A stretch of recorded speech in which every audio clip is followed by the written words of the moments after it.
Paramashivoham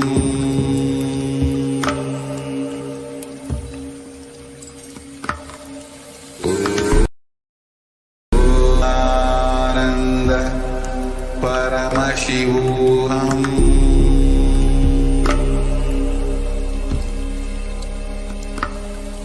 Om Nithyananda Paramashivoham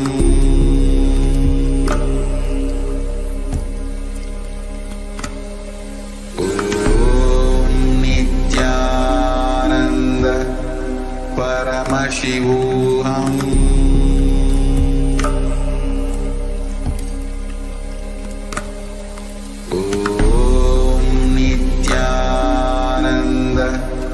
Paramashivoham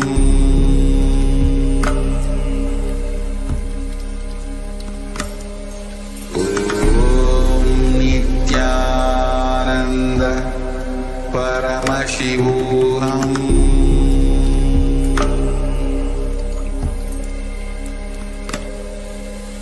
Om Nithyananda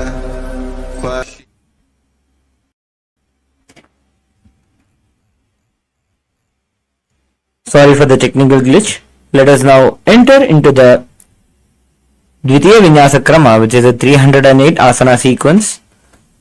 Let us now begin with the Sadguru Vandanam, invoking the presence of our beloved Bhagavan, the supreme point of Hinduism, Bhagavan Shri Nithyananda Paramashivam.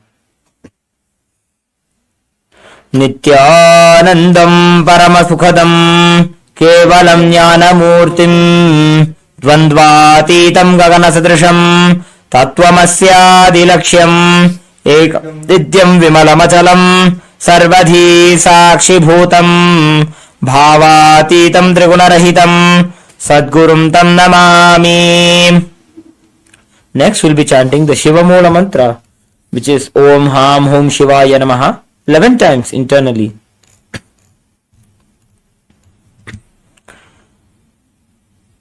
We request all the participants to chant along with us.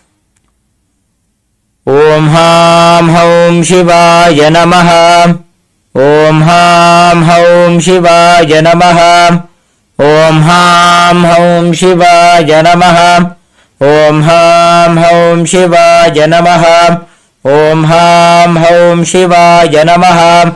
Om Ham Hum Shivaya Namaha. Om Ham Hum Shivaya Namaha. Om Ham Hum Shivaya Namaha. Om Ham Hum Shivaya Namaha. Om Ham Hum Shivaya Namaha. Om Ham Hum Shivaya Namaha. Om Ham Hum Shivaya Namaha. Next we'll be performing the Tattvachamanam, which is the ritualistic cleansing. Now, keeping your right hand in the Gokarna Mudra as the Acharyas are demonstrating, take an udarni of water into your right palm. Sip the water thrice as we chant the following mantras. Om Atmatattvam Shodhayami Svadha. Vidyatattvam Shodhayami Svadha. Shivatattvam Shodhayami Svadha. Please wash your hand with an uddani of water. With the base of your right thumb, wipe your lips twice as we chant the following mantra. Om Ham Hridayaya Namaha. Again wash your hand. With the tips of your right hand, index, middle and ring fingers joined together, touch above your upper lip and below your lower lip. Again wash your hand.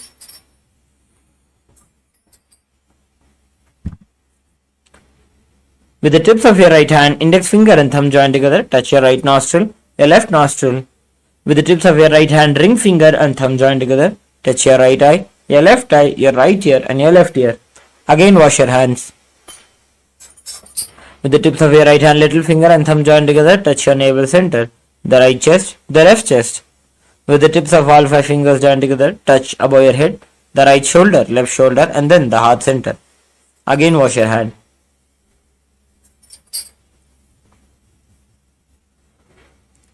Let us now enter into the Sankalpa, creating a conscious resolution for performing the Nithyananda Yoga with the intention of manifesting a yogic body through which we'll be able to manifest the state, space, powers, being and super consciousness of Paramashiva. Now, please clasp your hands and place them on your right thigh. ओम ममोपात समस्त दुरितक्षय द्वारा भगवत् श्री नित्यानंद परमशिव प्रीत्यर्थम श्री नित्यानंदेश्वरी परमशिव शक्ति समेत श्री नित्यानंदेश्वर परमशिव प्रीत्यर्थम च अद्य पूर्वोक्त एवं गुण विशेषेण विशिष्टायाम् अस्यां शुभतिथौ पूर्ण आरोग्य युक्त दृढ़गात्र यौगिक शरीर सिद्ध्यर्थम परमशिव शक्ति आविष्करणार्थम नित्यानंद योगाभ्यासम करिष्ये. Now please wash your hand with an udarni of water. Om apa upasprisya.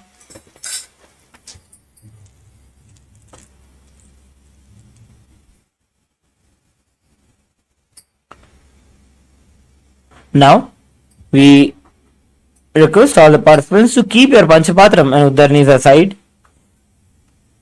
so it doesn't cause any obstacles while performing the asana sequence.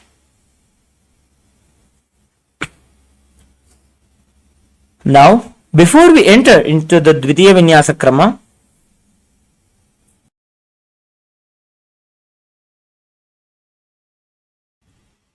let us have a quick revision of the 12 components which are the integral part of the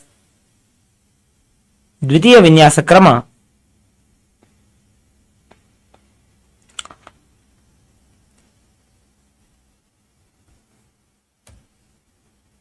The first component being the asana, which is the physical posture of the body.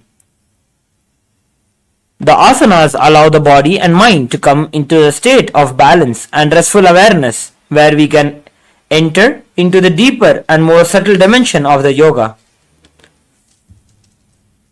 The asana aligns our physical body, the sthula sharira, with the subtle body and the causal body, which ultimately aligns us to the cosmic geometry of Paramashiva. The next component is the pranayama. Pranayama is the term that refers to the breathing process. The air that we breathe is just a vehicle in which the life energy comes in and goes out of your body. Paramashiva describes the pranayama as being composed of three processes: the Puraka, Kumbhaka and Rechaka. Puraka refers to inhalation of the breath. Kumbhaka refers to the holding of the breath, and Rechaka refers to exhalation of the breath. The next component is the mudra. Mudra is a Sanskrit word that means seal, refers to the positioning of the limbs, fingers or even the tongue in a certain way to seal the prana, the life energy in our body. It is a way of aligning to the cosmic geometry.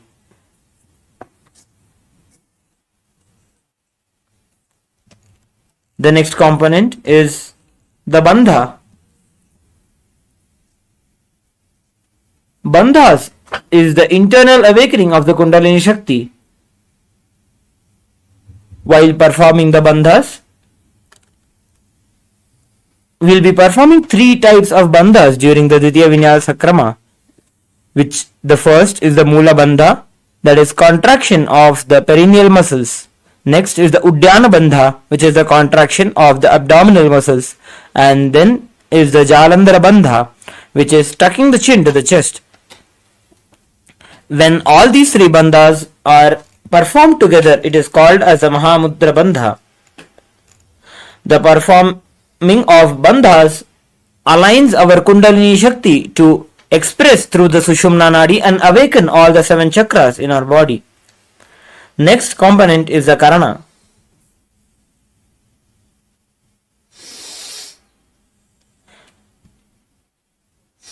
The Karanas are sacred dance postures which are revealed by Paramashiva in the Natya Shastras. Performing the Karanas puts us into a state of high awareness of our body, engaging multiple body parts at the same time. Then, next is the visualization. The visualization that we will be performing in every asana fits the context of the asana that we are performing. As we visualize the object, like for the first asana, which is the Sukhasana, we will visualize Paramashiva in our inner space. As we visualize these deities, animals, rishis or objects, we embody their qualities. The next is the component of japa, which is the internal chanting of a mantra with a visualization of it rotating around the throat center in a circular way. Next component is the chanting of the Shastra Pramanas. The chanting of the Shastra Pramanas sets a reminder for us that the science of yoga is directly gifted to us by Paramashiva himself, as he has revealed these in the Vedas and the Agamas. Next component is the weightlifting, where it is a chance for us to enhance our yoga practice by adding on weights onto certain postures, increasing the strength of our body, strengthening our nervous system to handle the Kundalini awakening and evolve ourselves into being able to manifest the Kundalini Shakti as powers of Paramashiva. Next component is the mandala. Mandala is a representation of cosmos. In the Dvitiya Vinyasa Krama, we will be using the Shri Yantra, the Shri Chakra, as the mandala, where you can see we have projected the Shri Yantra behind the Acharyas. As you are performing the Dvitiya Vinyasa Krama, you can focus on the Shri Yantra, which will align our DNA to the cosmic DNA, which is the Shri Yantra itself. Next component is the Abharana. Abharana is a sacred jewelry, but we will be using the Rudraksha, which acts as a battery for the spiritual energy. It stores the spiritual energy that releases from our body during the Dvitiya Vinyasa Krama. Next component is the Aushadha, which is a sacred alchemy products from the ancient Siddha tradition.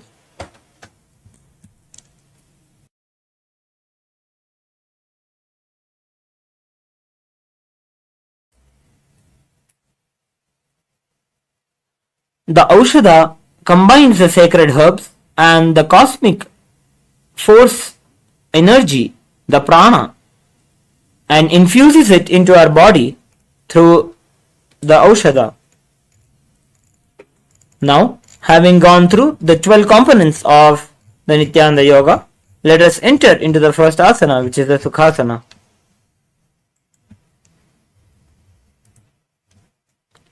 Now, being seated in a comfortable cross-legged position with your head, neck and spine in a straight line, bring the index and thumbs together and place on top of the respective knees.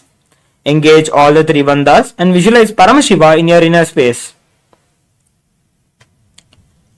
Tatsukhasanamityuktam ashaktastat asanam vijitam jena jitam tena jagatrayam.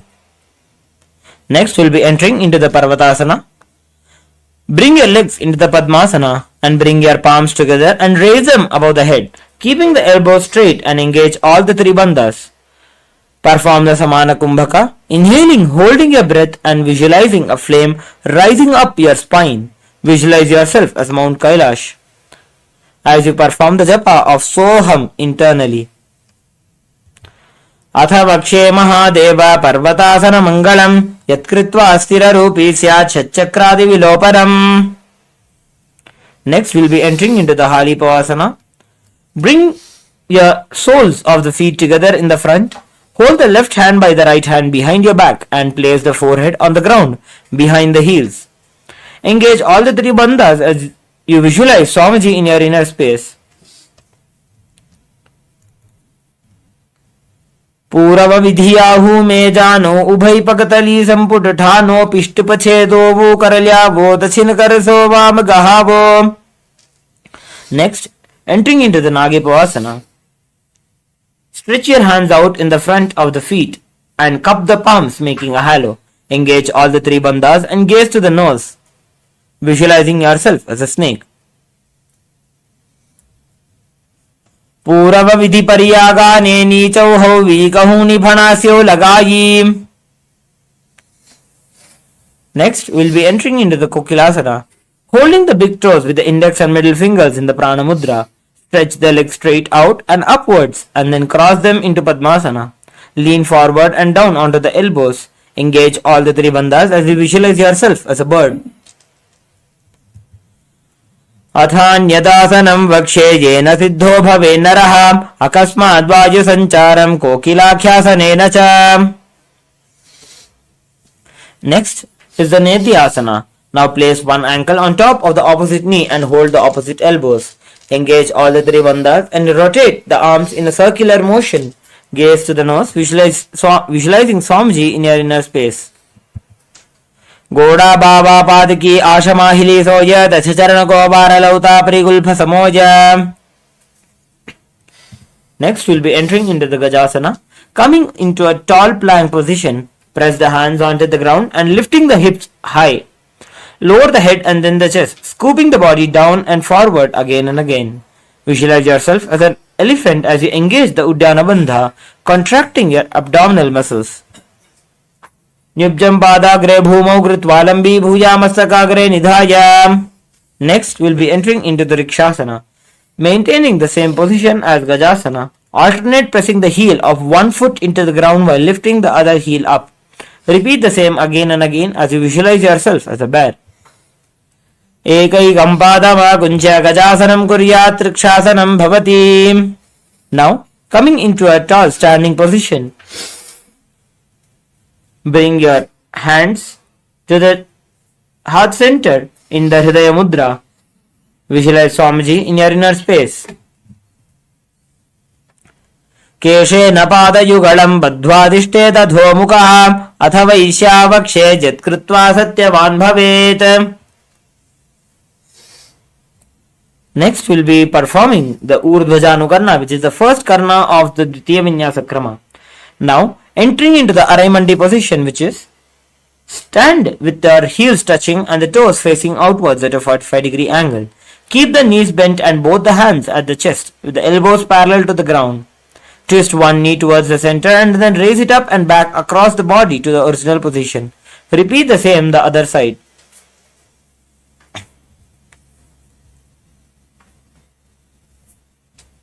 Next, entering into the Balalingasana.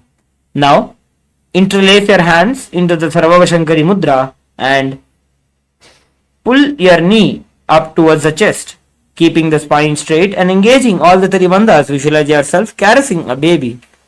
Ekam janurasi alingya sthatavyam balalinganam bhavati. Next, bringing your right foot towards your buttocks, holding it with both the hands. Keep your head, neck and spine in a straight line and engage all the three bandhas. Visualize Swamiji in your inner space.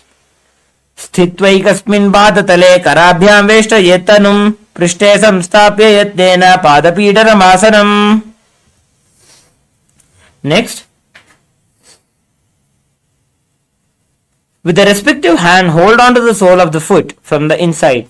Extend the opposite hand forward with the index and thumb joined together in the Bindu Mudra.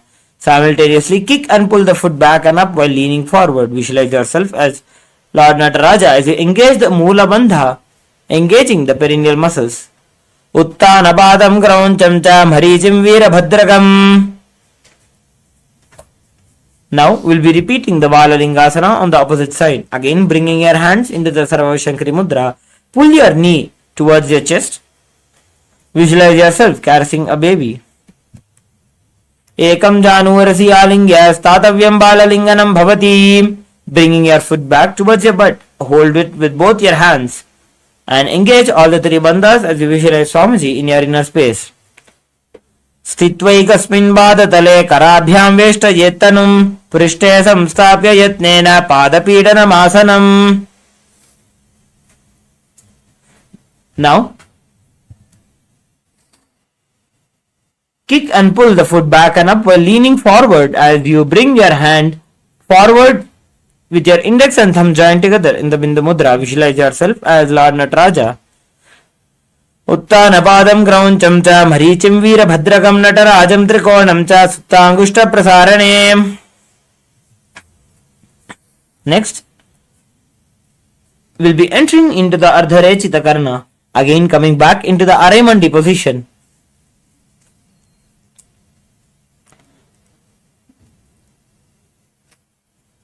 Keep the left hand at the chest and extend the opposite arm out and wide like a pendulum.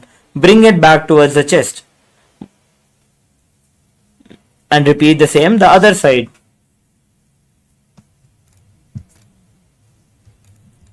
Next, we'll be performing the skeleton dance. Now, shake your body very intensely, randomly, visualizing yourself as a skeleton.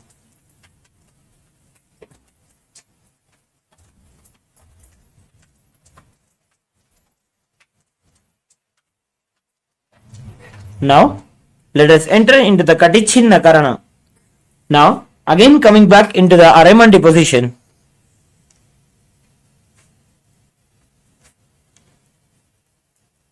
Bring your hands above the head with the arms crossed and palms facing backwards. Move the hips to one side and simultaneously uncross the arms wide above the head. Repeat the same the other side. Now, standing tall on the tips of the toes and raise your hands up and above the head beside the ears. Engage all the three bandhas. Visualize yourself as a palm tree in Tadasana. Perform the japa Shivoham internally.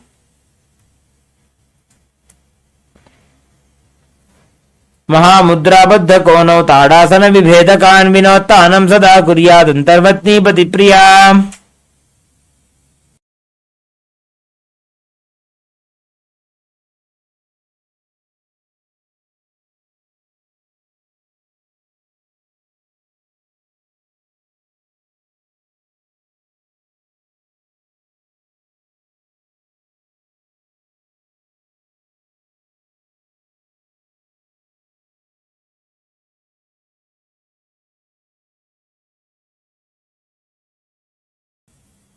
Now, entering into Uttanasana, which is from the standing position, lean forward and down, bringing the hands flat onto the ground. Engage all the three bandhas and bring the forehead towards the knees. Visualize Swamiji in your inner space. महामुद्राबद्ध कोनो ताड़ासन विभेदकान् विनोत्तानं सदा कुर्यादन्तर्वत्नीपति प्रिया. Now, coming into a tall plank position in Tarakshvasana, tuck the chin to the chest in Jalandhara Bandha and rotate the head from side to side, visualizing Swamiji in your inner space. Gajasanavastitva mastakam varam varam dakshina kukshim savya kukshim najet tarakshvasanam bhavati. Now, coming down onto the ground. Keep your toes pointed backwards. With your hands next to the chest, raise the head up using the strength of the lower back. Open your mouth wide and inhale through the hollow of the throat in Bhujangasana.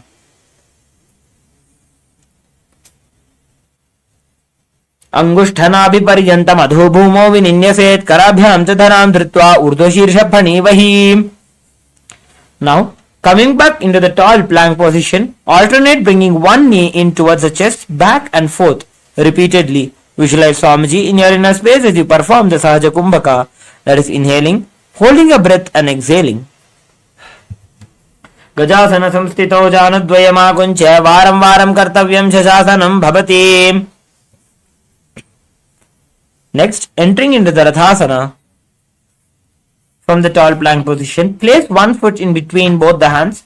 Simultaneously jump one foot back and bring the other in between both the hands. Alternate again and again as you visualize yourself as a chariot. Gajasana samstito ekaikam padam puromargena bhramitva kartavyam rathasanam bhavati.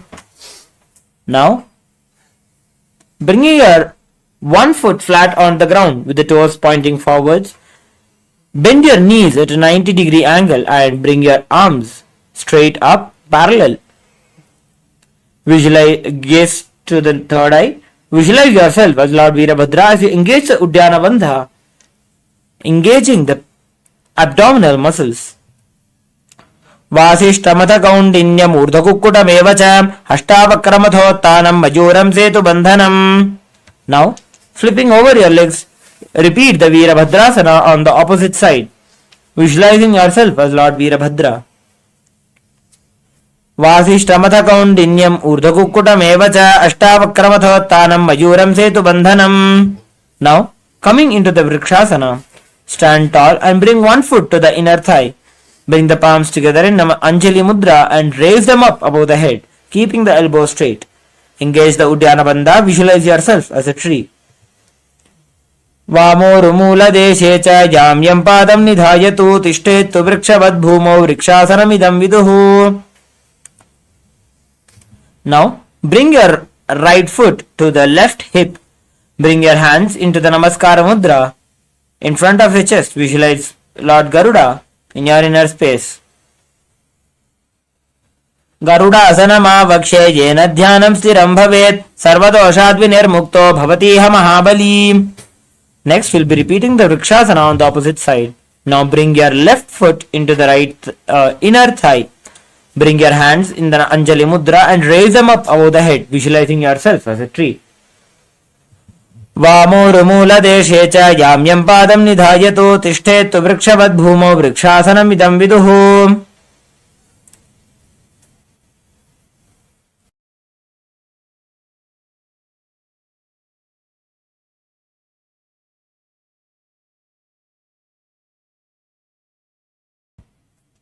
Next, we'll be repeating the Garudasana on the opposite side. Now, bring your left foot into the right hip. Bring your hands into the Namaskara Mudra. Visualize yourself as Lord Garuda in Garudasana. Garudasanamavakshe yena dhyanam stiram bhavet sarvadoshat vinirmukto bhavatiha mahabali. Next, entering into the Trikonasana, step your left foot back and right foot in the front. Bring your hands parallel to the ground and bring the front arm forward, touching the ground, and your left arm facing the ceiling. Visualize yourself as a triangle in your inner space in Trikonasana. Uttanapadam krauncham cha marichim virabhadragam natarajam trikonam cha suptangushta prasarane. Now, flipping over your legs, repeat the Trikonasana on the opposite side, visualizing yourself as a triangle. Uttanapadam krauncham cha marichim virabhadragam natarajam trikonam cha suptangushta prasarane. Next, we'll be entering into the Nikuttaka Karma. Bring your legs again into the Araimandi position. Bring your hands parallel in front of your chest. Move as you stamp your right heel into the ground. Lift your left heel simultaneously and move your hands in a rotatory motion simultaneously. Next, we'll be entering into the Angushthasana. Lower onto the tips of the toes, placing the perineum on back of the heels. Keep your knees together and your hands in the Namaskara Mudra. Visualize Swamiji in your inner space as you perform the japa of Sadashivoham internally. Kabandhasanamittyahuhu gorakshasanameva angushtamushtikam nyayam brahmaprasaditam tatha. Next, we'll be entering into the Saurasana, performing the Brahmari Kumbhaka, that is, inhaling and exhaling like the buzzing of a bee. From the tips of your toes, extend one leg straight out with the heel down and toes up. Keep the fingers down on the ground by the sides with the palms facing forward in the Varamudra. Visualize Swamiji in your inner space. Prasarya ikam padatalam samstapyatveka padakam. Next, from the sitting, with the respective hand, reach forward and hold on to the big toe with the index and middle fingers. Keep the opposite hand on the back of the heel. Visualize Swamiji in your inner space. Gulbhastito padam ekam prasarya tatpadagaram samsprishet tatkarena. Let us repeat the Saurasana on the opposite side. Extend your left foot straight and out with the heel down and toes up. Keep the fingers down on the ground by the sides with the palms facing forward in Varamudra. Visualize Swamiji in your inner space. Prasarya ikam padatalam samsthapetveka padakam. Next, entering into the Vidhunanasana. Reach forward and hold on to the big toe with the index and middle fingers. Keep the opposite hand on the back heel. Visualize Swamiji in your inner space. गुल्फस्थितो पादमेकं प्रसार्य तत्पादाग्रं संस्पृशेत् तत्करेण. Next, we'll be entering into the Brahmajarankarasana. Keeping the toes on the ground, place the perineum on top of the heels. Keep the gap between the legs and back of the hands resting on the knees. Engage the Jalandhara Bandha, tucking your chin to the chest. Visualize Swamiji in your inner space. दो भूफणा पानी होए वैसे, एड़ी दो गुदानी वैसे, कोरबक दल्या की माहिरी, ice माहेरा शेमिली. Next, entering into the Kapilasana, drop down your knees and place your hands on the top of the thighs. Pull the stomach in and up in the Uddiyana Bandha. Visualize yourself as sage Kapila Muni as you gaze to the tip of your nose. Ubhai pagatale samataraave tinko mahili kor milave.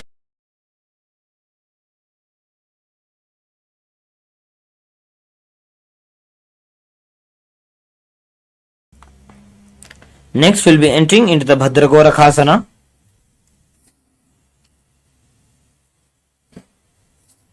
Place the knees on the ground with the toes tucked behind. Sit with the perineum down on the heels. Rest your hands on top of the thighs and gaze to the third eye, visualizing Swamiji in your inner space. दो भूपगदली संपुट करे, कोरवारली भू परिधरे, कोरवारली राखे ऐसे, तापरी मूल द्वारी टिकी बैसे.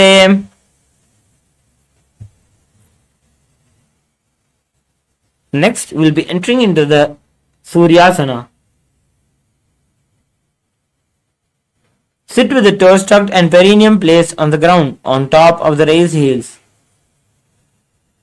Bring the thumbs and little fingers together in the Padma Mudra and raise your arms straight up above and gaze through the hole between the palms. Visualize Lord Surya in your inner space.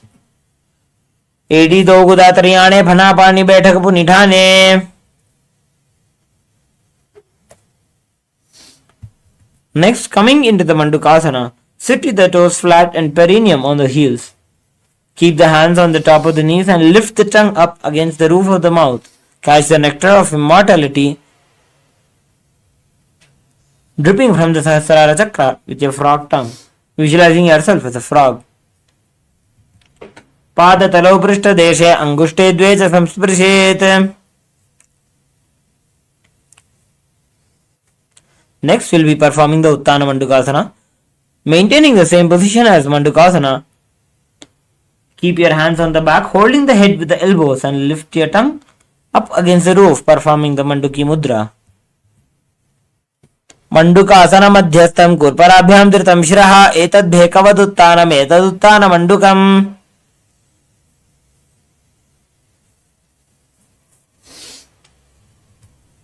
Next is the Simhasana. Now, cross the ankles and sit on the feet. Keep your knees wide and fingers spread on the top. Open the mouth wide and stick out the tongue and exhale forcefully. Gaze at the tip of your nose and repeat several times.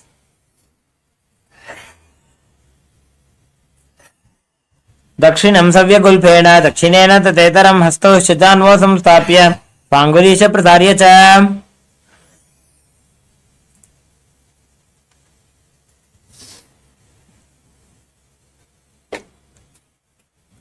Next, we'll be entering into the Bhadrasana. Sit with your heels under the perineum and keep the knees wide.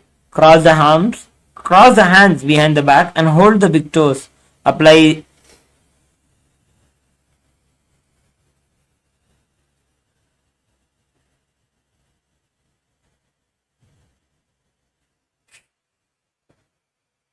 cross with the hands behind the back and hold the big toes. Apply Jalandhara Bandha as you visualize Swamiji in your inner space. Gulbhau Javrashanasya adho Vitkrameena Samahitaha. Next, we will be entering into the Kakapusandhyasana. Now, squat and keep the feet flat on the ground with the knees opened wide. Bring the arms in and around the neck and interlacing the fingers behind. Gaze to the nose. Visualizing yourself as a crow. प्रथमे वेसकूकटठाने दो हाथ पगमीच आने. Next, we'll be entering into the Kanipavasana. Now place the palms on the floor, shoulder width apart. Bring the knees on the back of the arms towards the armpits and lean the chin forward and down and gaze ahead. Visualize Swamiji in your inner space. आसन को गुण आशीदुष्टा होई तो आची होई.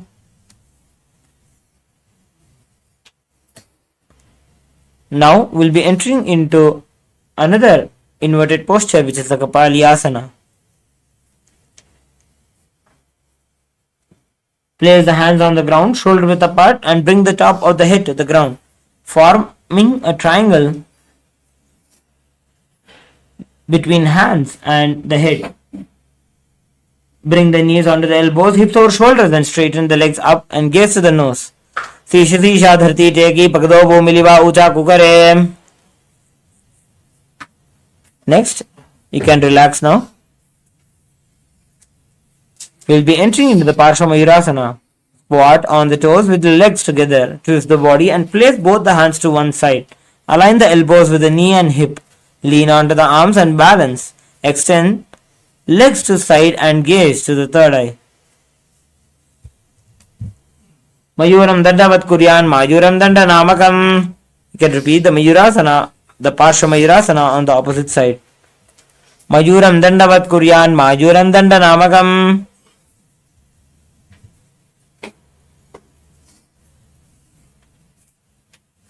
Next, we'll be entering into the Bhairaganathasana.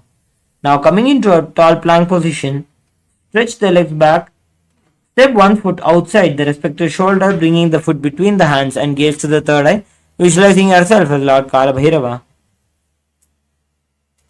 Asana ko gunapiti jayi. Now please repeat the Bhairaganathasana on the opposite side. Asana ko gunapiti jayi.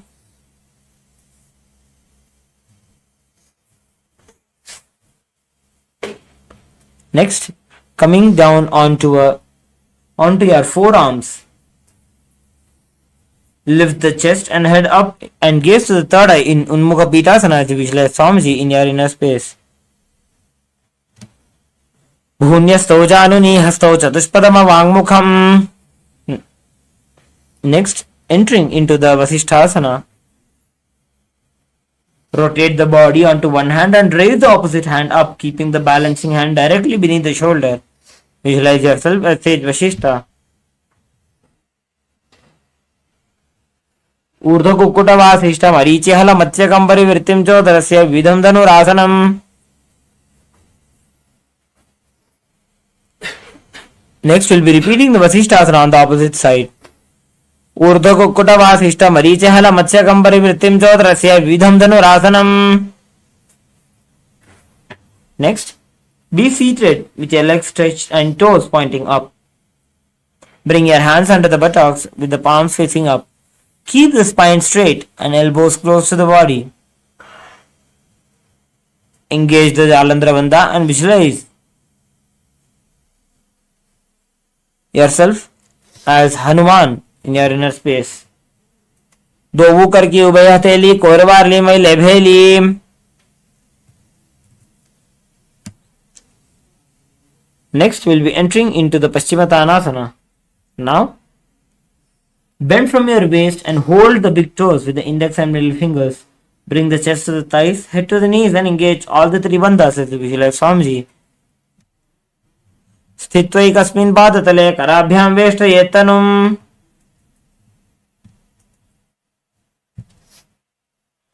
Next, we'll be entering into the Ugrasana. Now clasp your hands behind the head and lean the chest forward and down. Bring the head to the knees and engage all the three bandhas as you visualize Kali in your inner space. Swapanibhyam dridham dhritva janu parishironyaseth. Next, we'll be entering into the Marichi Asana. Now, bring one heel to the groin with the knees raised. Reach arm in and around the raised knee and clasp the hands behind the back. Bring the chest to the thigh and head to the knee. And visualize yourself as Sage Marichi. Uttanapadam Krauncham cha Marichim Veera Bhadragam Natarayam Trikonam cha Suptangushta Prasarane.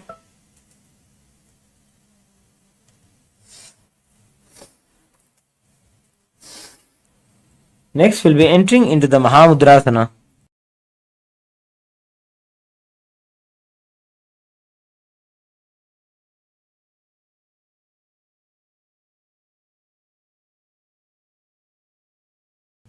Dropping your knee down to the ground towards the side.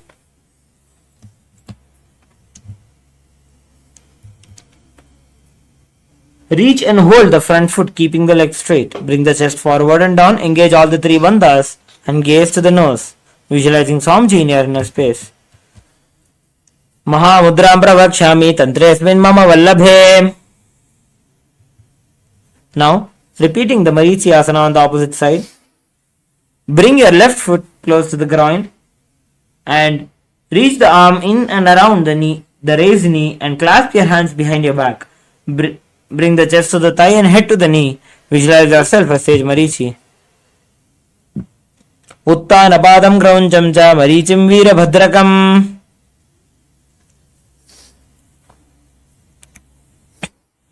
Next, we'll be entering into the Mahamudrasana on the opposite side. Let the knee drop down and reach and hold the foot, keeping the legs straight. Bringing the chest forward and down, engage all the three bandhas as you visualize Swamiji in your inner space. Mahamudram pravakshami tantresmin mama vallabhe.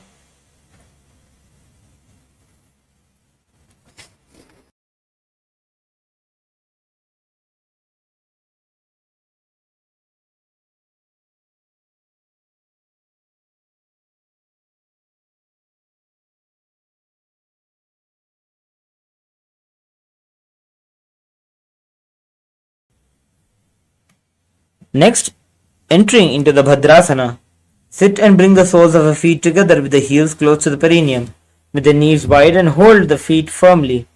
Maintain a straight spine and gaze to the nose, visualizing Swamiji in your inner space as you perform the japa of Mahasadashivoham internally. Gulbhaut vrishanasyaadhasi vanjyav parshayoho kshipet.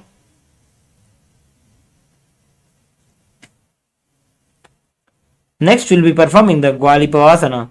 From Bhadrasana, extend the feet away from the body and keep the toes together, heels apart and the knees open. Place the hand on the respective knees and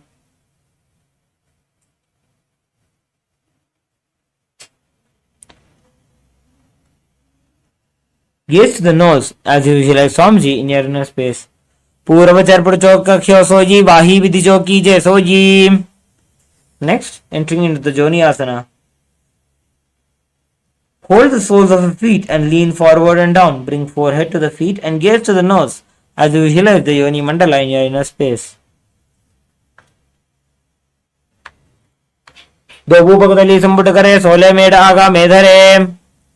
Next, entering into the Midaki Pavasana. Lean forward and down. Extend the hands out wide.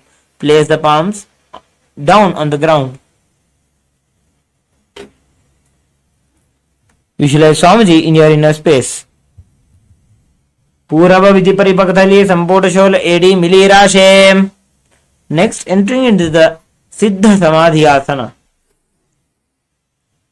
Keep your toes together and heels apart. Bring the arms below the shins. Extend out and keep the palms facing up. Bring forehead to the ground above the feet and bringing the toes near to the throat. Visualize Lord Surya in your inner space. Dobu Pakdali Sambudkare Sole Meda Aga Medhare. Next is the Chinaki Pavasana. Now, sit and keep the heels together and the toes apart.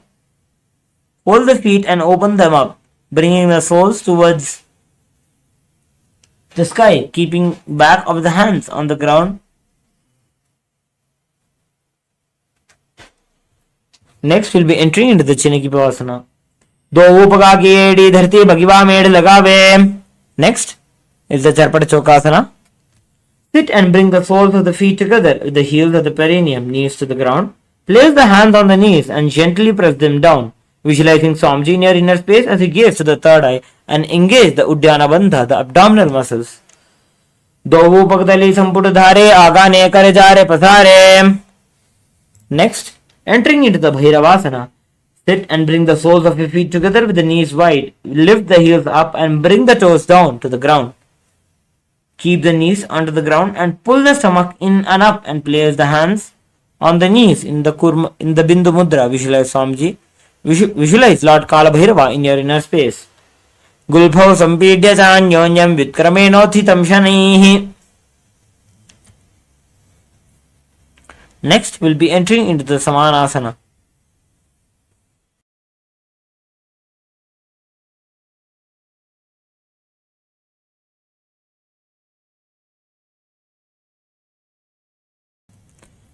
Now, sit with the one heel at the perineum. Lift and hold the other foot, pulling the sole of the foot onto the chest. Gaze to the third eye and hold the breath in Mooladhara Chakra. Visualize Swamiji in your inner space. Samana Asanama Vakshe Siddhamantradi Sadhanat.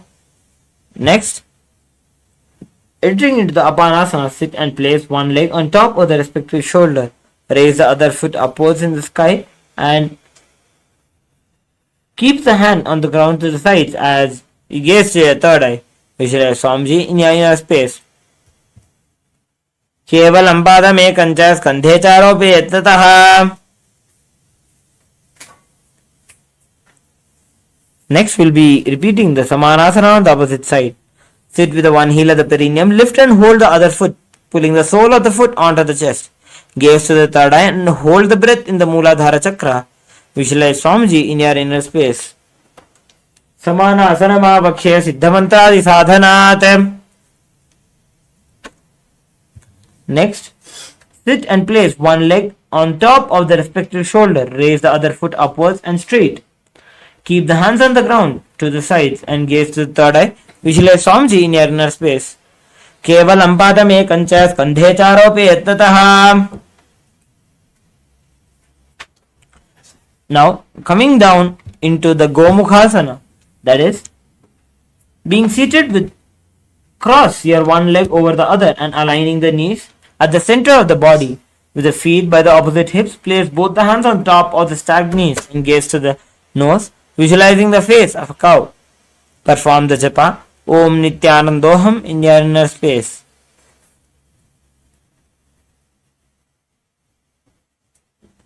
Next, Savye Dakshana Gulbhamto Prishtaparshve Niyojayet. Next, we'll be entering into the Anusuyasana. From the Gomukhasana position, hold the big toes and the index fingers. Relax the shoulders and engage the Uddiyana Bandha as you visualize yourself as Rishika Anusuya. Dachin Godo Nicho Thane Babon Tage Upar Aane. Now, from the Anusuyasana position, interlace the fingers behind the back and lean forward and down. Bring the chin over the knees and touch the nose to the ground. Jimana Goda ki sandhi uprida vagoda ki sandhi.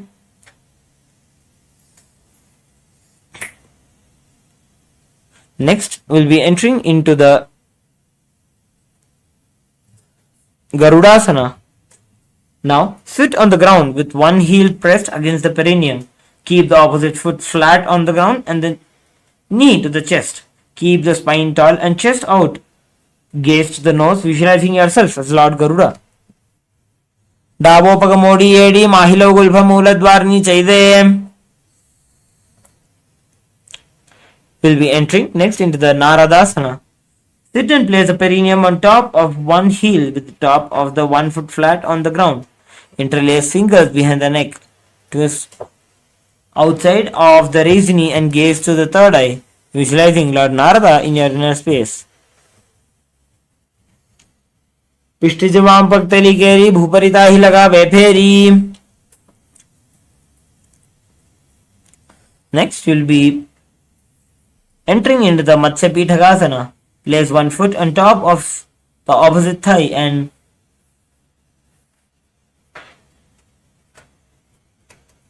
extend the other hand straight and hold on to the respective toe with the index and middle fingers. Gaze to the nose. Visualize yourself as Matsya, the fish avatar of Lord Vishnu. Vamena Vamangushtanto Grihitam Matsya Pithakam.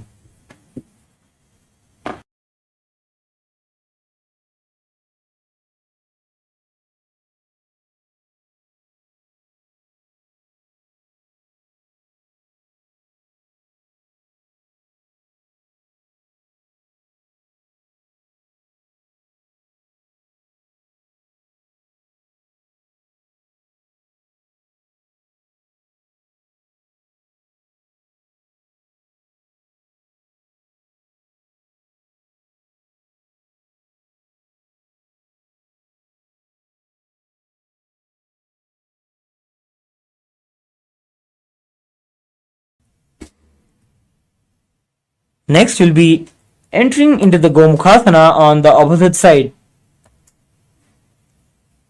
Now, sit and cross one leg over the other, aligning the knees at the center of the body. With the feet by the opposite hips, place both the hands on the stacked knees. Gaze to the nose as you visualize a face of a cow in your inner space. Savya Dakshina Gulpham tu Prishtaparsheni Jyotajet. Next is the Anusuyasana. From the Gomukhasana position, hold the big toes with the index and middle fingers. Relax the shoulders and pull the stomach in and up. Gaze to the nose. Visualize yourself as Rishika Anusuya. दक्षिण को नीचे उठाने बाबों ताके ऊपर आने.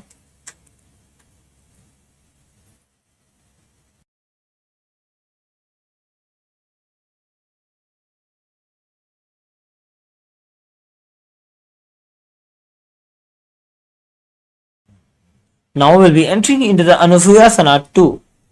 From the Gomukhasana position, interlace the fingers behind the back and lean forward and down. Bring the chin over the knees and touch the nose to the ground, gaze to the nose. Visualize yourself as Rishika Anusuya. Jimana Goda ki sandhi, Uprida Vagoda ki sandhi. Next, we'll be entering into the Garudasana 2. Sit on the ground with one heel press against the perineum. Keep the opposite foot on the ground in front of the other. Keep the spinal tall, chest out and hands on respective knees.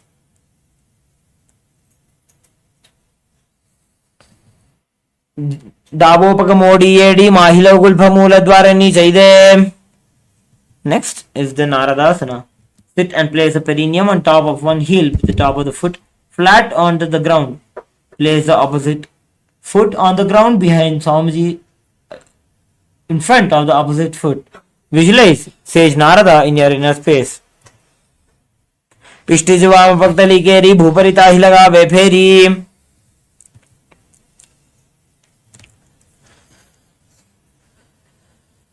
Next, we will be entering into the Matsya Pitakasana. Now place one foot on top of the opposite thigh and wrap the respective arm around the knee. Holding on to the opposite shin, extend the opposite hand straight and hold on to the respective toe with the index and middle fingers.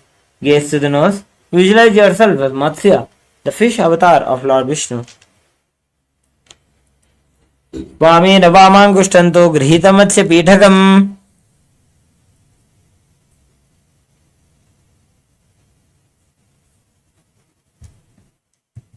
Next, we'll be entering into the Matsyendrasana. Now, placing one foot on top of the opposite thigh, place the opposite foot on the ground on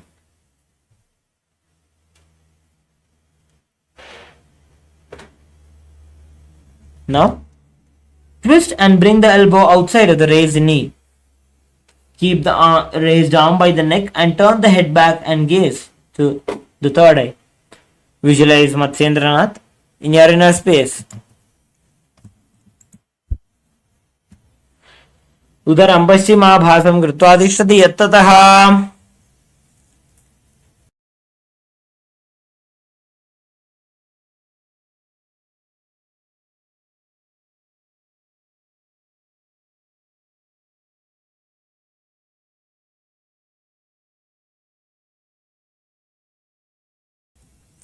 Now, from Matsyendrasana, bring your left hand towards your big toe, hold on to your foot and bring your right arm to your right ear. Twist your spine, turn backwards and gaze to the third eye as you visualize yourself as a camel. Asana ko guna jholo jaye. Now, put your right hand down onto the ground, twist your back further. Visualize Matsyendranath in your inner space as we perform the Matsyendrasana 2. Matsyendrapidam jadara pratiptim prasanda rukvandala khandanastram. Now, we'll be repeating the Matsyendrasana on the opposite side. Place one foot on top of the opposite thigh and place the opposite foot on the ground on the far side of the opposite thigh. Twist and bring elbow outside of the raised knee. उदरं पश्चिमाभासं कृत्वा तिष्ठति यत्ततः. Next, bring your right hand to the ground, touching the right foot, and bring your left hand towards your left ear. Twist your back further as you visualize yourself as a camel. आसन को गुण झोलो जाए. Now, bringing down your left hand onto the ground, visualizing yourself as sage Matsyendranath. Matsyendra Veeram Jatara Pradiptim Prachanda Rukmandala Khandanastram. Next, we'll be entering into the Padmasana, which is a cross-legged position.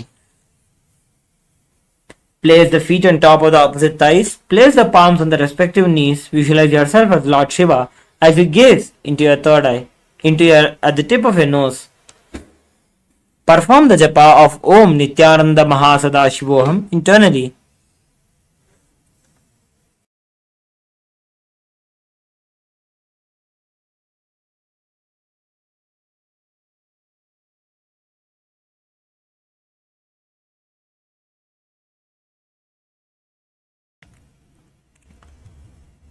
Asanam Dvividham Proktam Padmam Vajrasanam Tatha. Next, maintaining the same position as Padmasana, cross your arms and hold on to the opposite toes with the index and middle fingers in the Prana Mudra. Visualize yourself as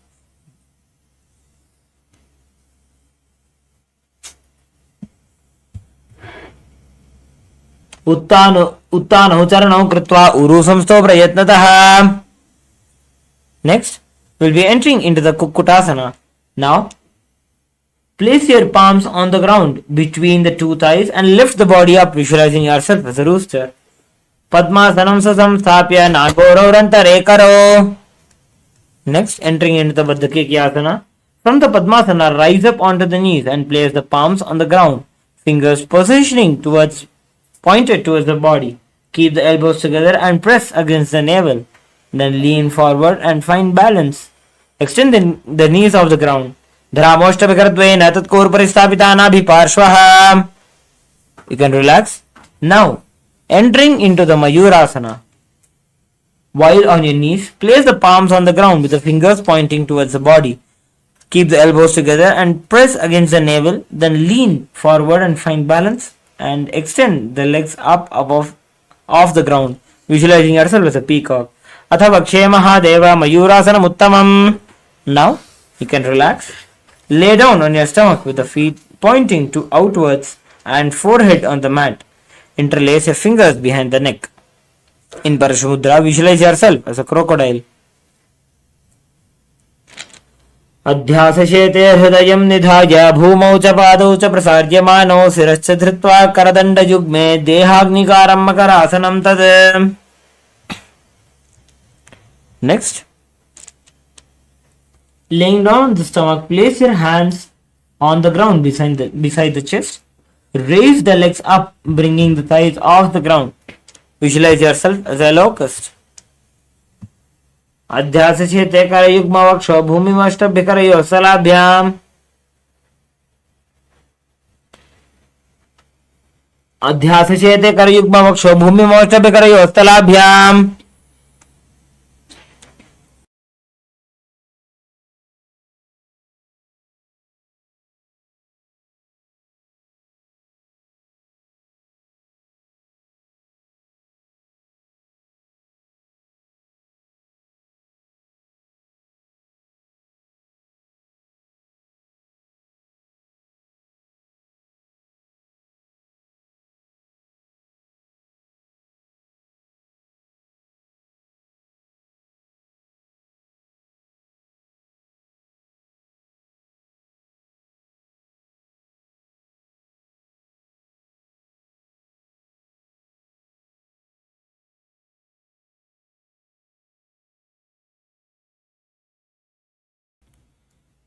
Next, we'll be entering into the Ushtrasana.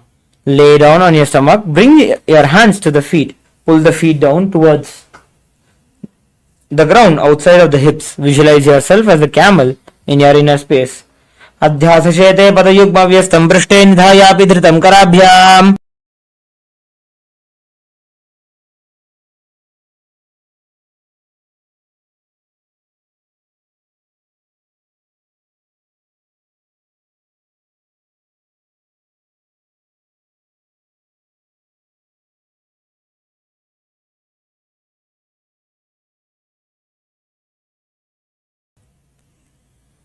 From Ushtasana, tighten the grip on your feet. Kick the legs back and up and simultaneously lift the chest off the ground and then raise the head, gazing to the third eye, visualizing yourself as Paramashiva's bow.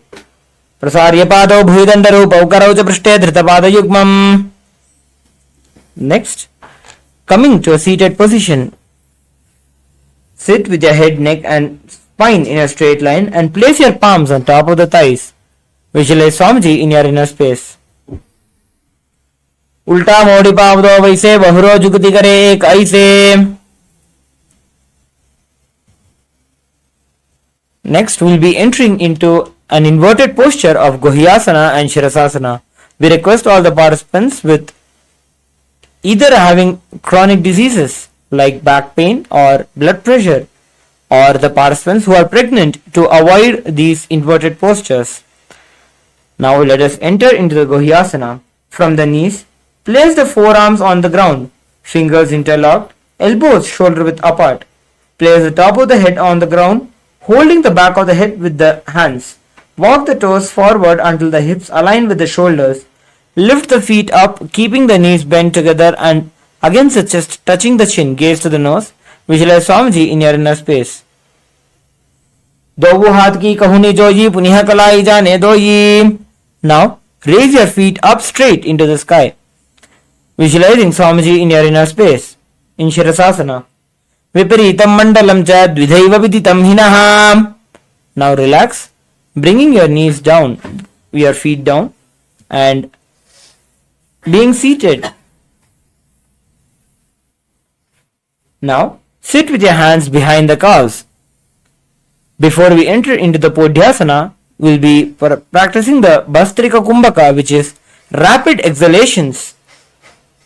Now, sit with your hands behind the calves and stretch the legs up. Bring the forehead to the knees and come to a vertical position with the legs. Visualize Swamiji in your inner space. Dovu hath pag bahar lyave, goda niche le taharave. Now, bringing your legs up at a 45-degree angle, bring your hands behind and hold the opposite shoulders. Visualize yourself as a mace. Uttana shainam kritva pado militva prasarya. Sit and extend the legs out and up at a 45-degree angle. Bring the elbows down on the ground beside the hips.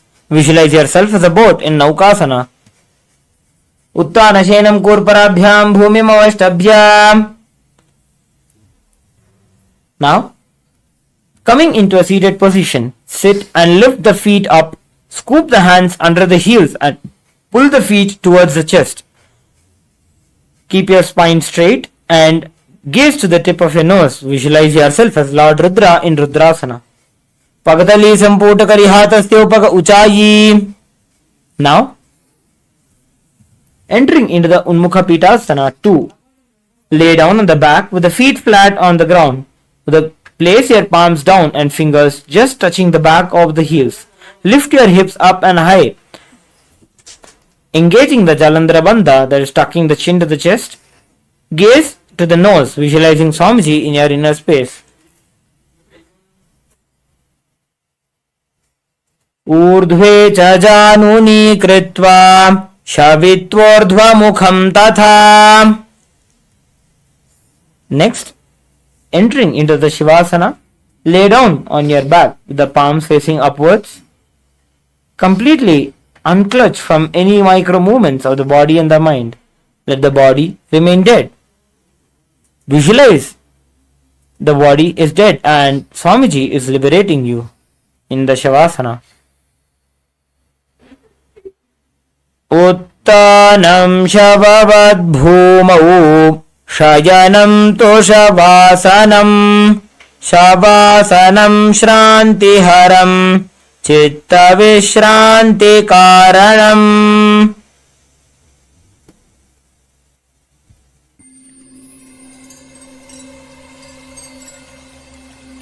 I welcome you all with my love and respect. Let you all open all your three eyes. Om Nithyananda Paramashivoham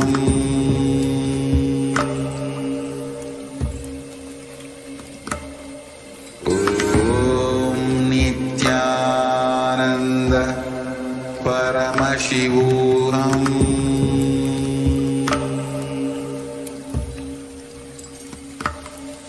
Om Nithyananda Paramashivoham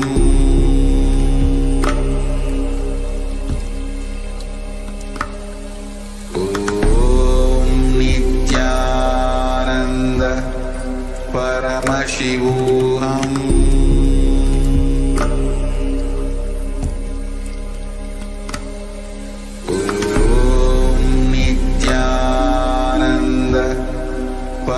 Paramashivoham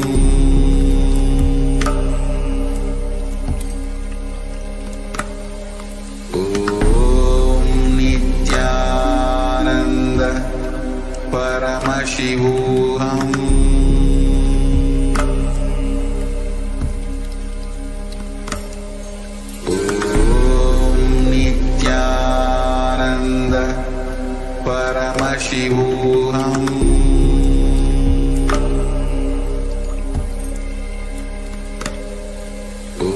Om Nithyananda Paramashivoham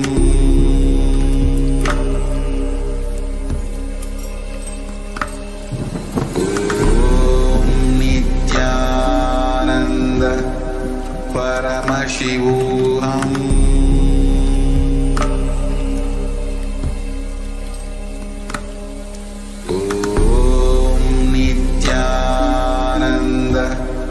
Paramashivoham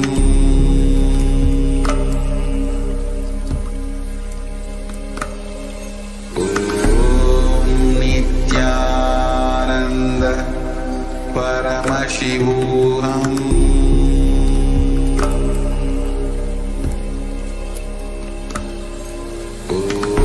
Om Nithyananda Paramashivoham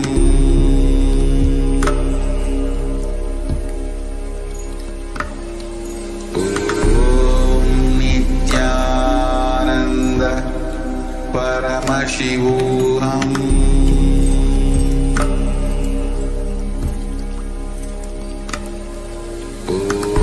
Om Nithyananda Paramashivoham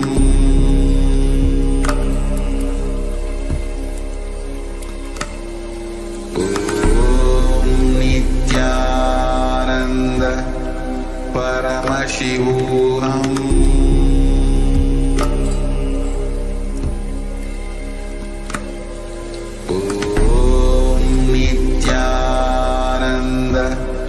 Paramashivoham Om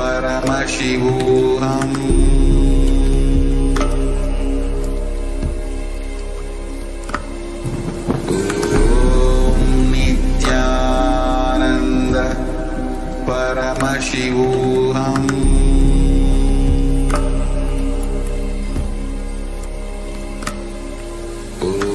Om Nithyananda Paramashivoham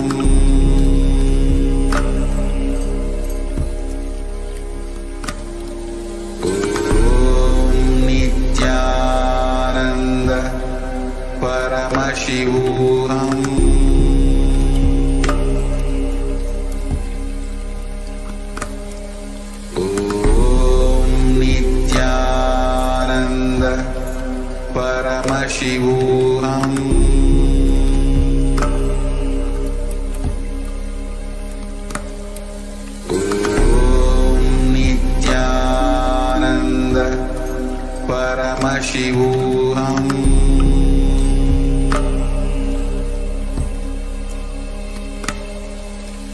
Om Nithyananda Paramashivoham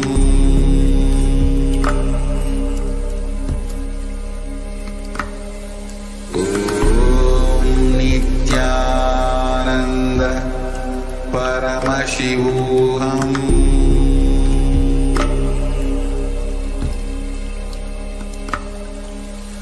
Om Nithyananda Paramashivoham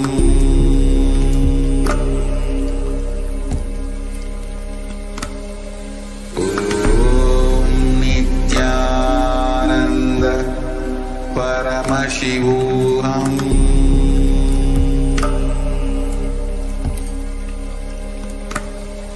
Om Nithyananda Paramashivoham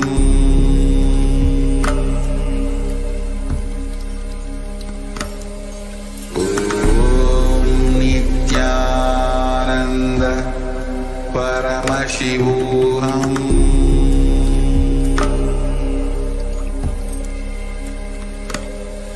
Om Nithyananda Paramashivoham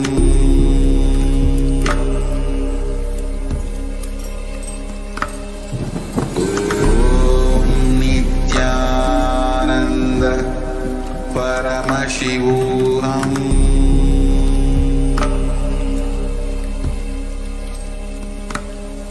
Om Nithyananda Paramashivoham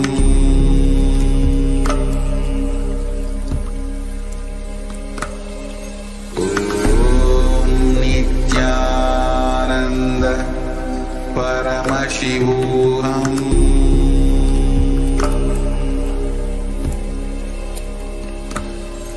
Om Nithyananda.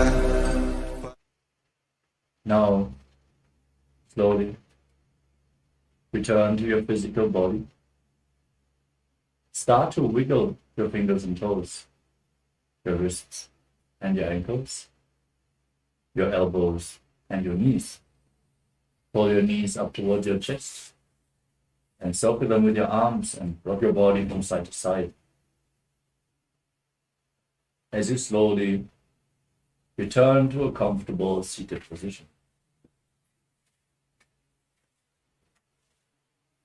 Congratulations, you completed the Paramashivoham 108 asana sequence.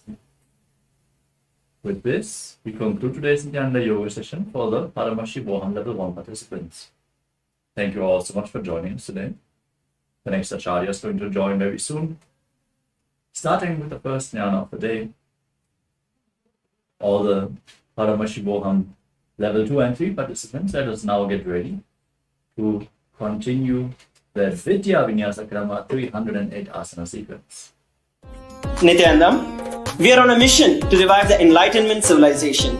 If you resonate with our message and want to be part of us, be sure to like, share, and subscribe. And don't forget to click the bell icon.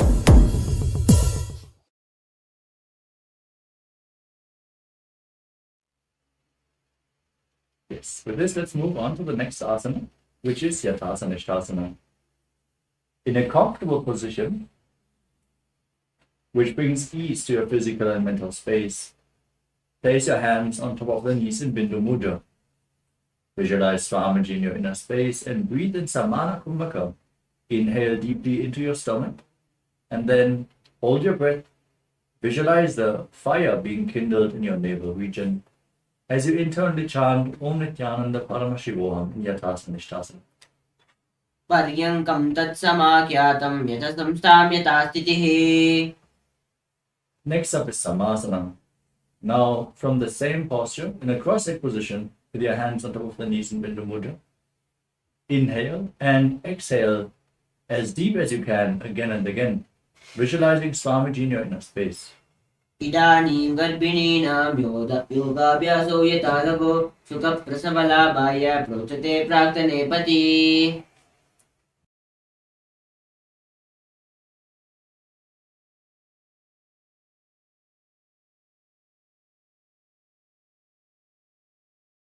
The next asana is Muktasana. As you place your left heel against the perineum and the right foot on top of the left foot, keep your hands flat on top of the knees, gaze to the tip of your nose, and visualize yourself as a sage liberated by the supreme one of Hinduism. निपीड्य सीविनीं सूक्ष्मां दक्षिणेतरगुल्पतः वामं याम्येन गुल्पेन मुक्तासनमिदं भवेत्.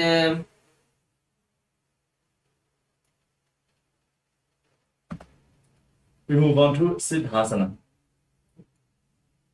Now, maintain the same posture, but shift your gaze up towards your third eye and visualize Swamiji in your inner space. स्थाणुसंयमितेन्द्रियो जलदृशा पश्यन् भ्रुवोरन्तरम् चैतन्मोक्षकपातवेदजनकम् सिद्धासनम् प्रोच्यते. Next up is Siddhi Asana. Now shift your gaze down to the ground in front of you. Engage all three bandhas and visualize Swamiji in your inner space. वामपादकेडी जानो शिवनिमदिता सुपोर्णानो.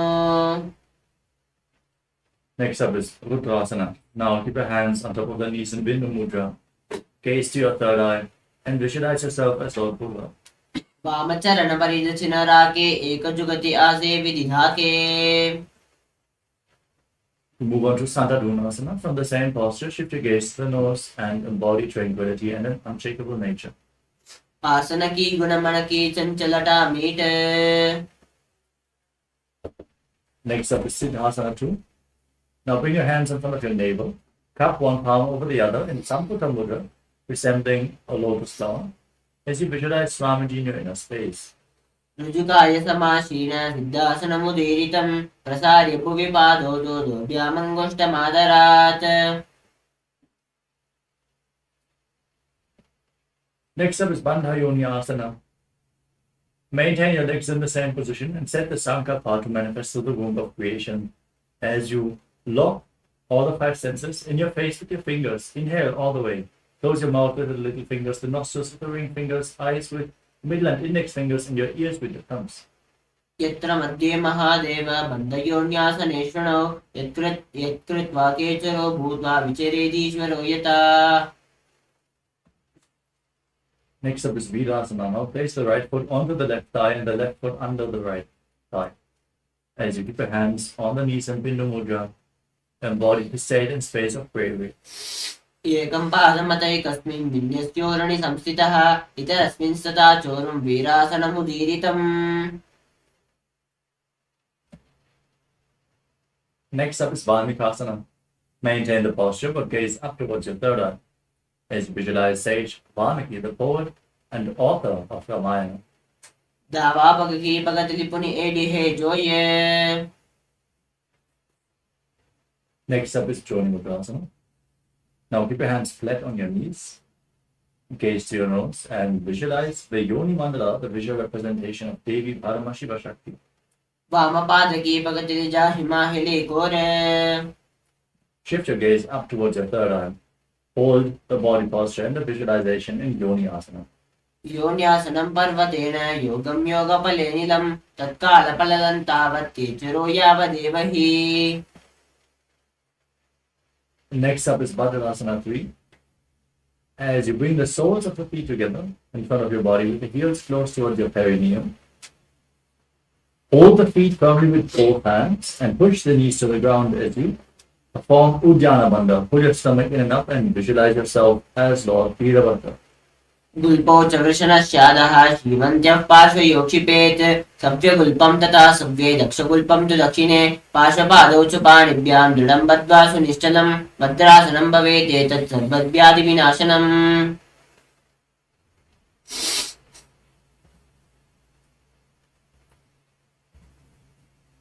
Now keep your legs in the same position. Place your left hand on the left knee and cover your mouth with your right hand as you close the left nostril with the index finger. Inhale through the right nostril.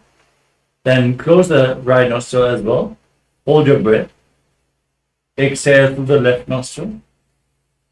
And then invert the breathing flow. Inhale through the left. Hold your breath. Exhale through the right. In Abhyanta Kumbhakam, as you gaze to your third eye, press your tongue upwards in Kechari Mudra along the nasal tract if you can. And visualize yourself as a Nagori, Nagorasana. पूर्वकः विष्टिको जोयी बाही विधि जोगी जे सोई. Next up is Kanari Balasana. As you separate your heels, lean forward and place your elbows on the heels.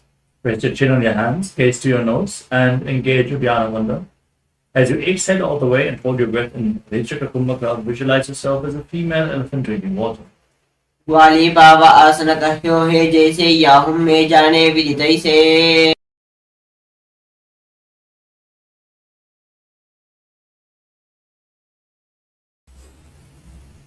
Next up is Padasana. With your knees raised, bring your hands between the legs and in front of the feet as you interlock the fingers in Paramashivoham Mudra. Lift your feet off the ground, gaze to your nose and visualize Swamiji in your inner space. ततोर्ध्वं रेचयेत् वायुं हृदयश्वास संयुतम्. Next up is Gopi Chandasana. Now, hold onto the toes with interlocked fingers and pull your feet towards your chest. Place your chin on your hands, gaze to your nose, and embody the state and space of a king in Gopi Chandasana. पूर्वविधिपगाक अंगुटाकण्टको परासे. Next up is Uddarasana. Now bring your hands below the legs and interlock the fingers around the toes. Lift your feet up, rest your chin on the soles of the feet as you gaze to the nose and visualize your body free from any defects. दोपगतल संपुटिताने उभय हस्तकरी ऊर्ध्वहिताने. From Uddarasana, raise the feet even higher in front of your face in Vishishtasana as you visualize yourself excelling in everything. दोपगतल जोड़ी संपुट करे हाथ दो वापक विचार निठले. Now bring your legs over your shoulders one by one and bend your elbows upwards to interlock the fingers around your neck as you visualize yourself as a cobra in Bhujasana. शिरासनं तो विज्ञेयं कक्षासनमतः परं ग्रीवासनं च परमं भुजासनमिहोच्यते.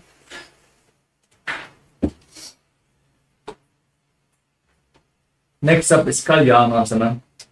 Now bring your legs over the shoulders and bend your elbows downwards to interlock your fingers behind your back. Gaze at the nose and visualize yourself as a beautiful, auspicious goddess.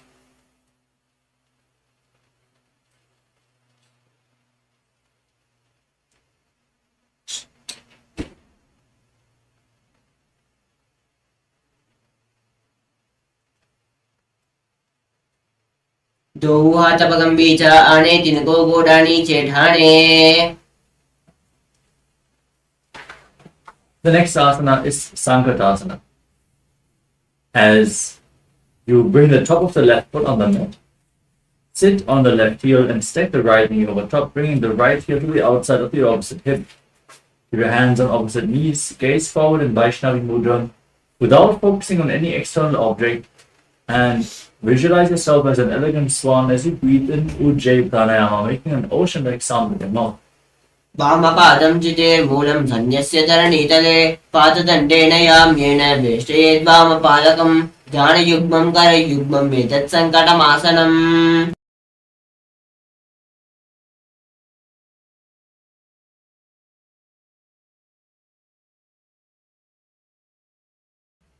Next up is Dhenukasana. From the same position, now slide the left heel outside the hip and sit on the ground. Place your hands on the top knee, pull your stomach in and up in Uddiyana Bandha and visualize a cow in your inner space. अनुसागीनगर पञ्चदं वृषीरं दगल्यम्नि. Next up is Machandasana. Now place the right foot onto the left thigh and the left foot onto the right knee. Twist your left arm behind your back and reach for opposite thighs with your hands. As you gaze to your third eye and visualize Swamiji in Machandasana. वामजङ्गपरिदक्षिणठाने वामहस्तपिष्टिदिशाने बहो दक्षिणपादति हे जोयि ताकी नाली चूपा करे सोयि. Now untwist your spine, hold on to the feet, and lean forward and down, placing your forehead on the mat, visualizing Swamiji in Machandasana too. प्रथमजी मनोचरणो जोयि वामजङ्गपरिटाके सोयि ताकी AD करिसोल्यावे बहुरी जुगति यह और करावे. Rise up, interlock your fingers and place them on the top knee. Engage all the bandhas, Mahamudra Bandha, and visualize Swamiji, your Guru, in Guru Asana. ऊर्मूले इतरपादस्य कनिष्ठिका प्रदेशकुल्पं संस्थाप्य. Now, repeat Sankatasana on the other side. Place the top of the right foot on the mat, sit on the right heel, and stack the left knee over top as you visualize yourself as an elegant swan.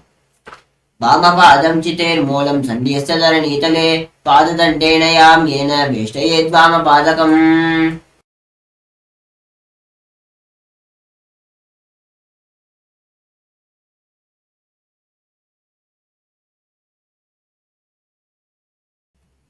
Now repeat Dhenukasana on the other side. Now slide the right foot outside the hip, sit on the ground, and keep your hands on the knee. Pull your stomach in and up and visualize the cow in your inner space.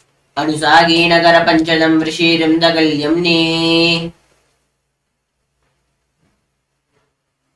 Now repeat Machandrasana on the other side. Now slide the left foot onto the right thigh and the right foot onto the left knee. Bring your right arm behind your back, hold onto opposite thighs, and gaze up as you visualize Swamiji.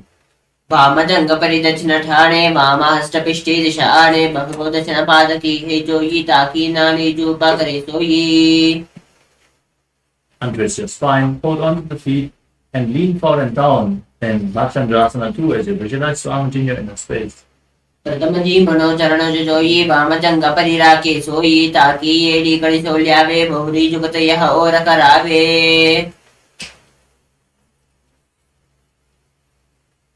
Now, interlock your fingers, place them on the top knee, and engage Mahamudra Bandha.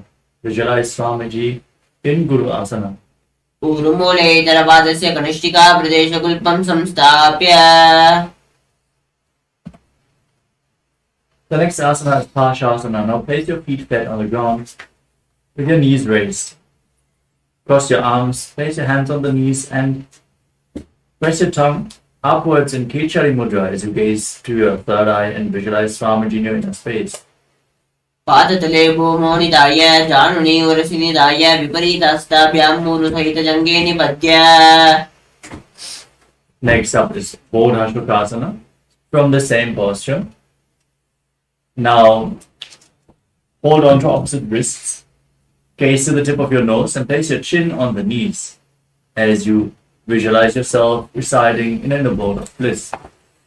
दो भगतलि भूपरिधरे कोरमा हिली ऐसे करे कोरमिलाई उकड़ बेसे जंगा चाटी अग्रनिवेशे. Next up is Purakatasana. Now bring your hands underneath the knees and hold on to opposite elbows. Keep gazing to your nose, your tongue up in Kechari Mudra, visualizing Swamiji in your inner space. दो हाथ पग बाहर लियावे घोड़ा नीचे ले टहरावे आमाम सामनाम ऐसे करे आपस में कोहा निपकरे.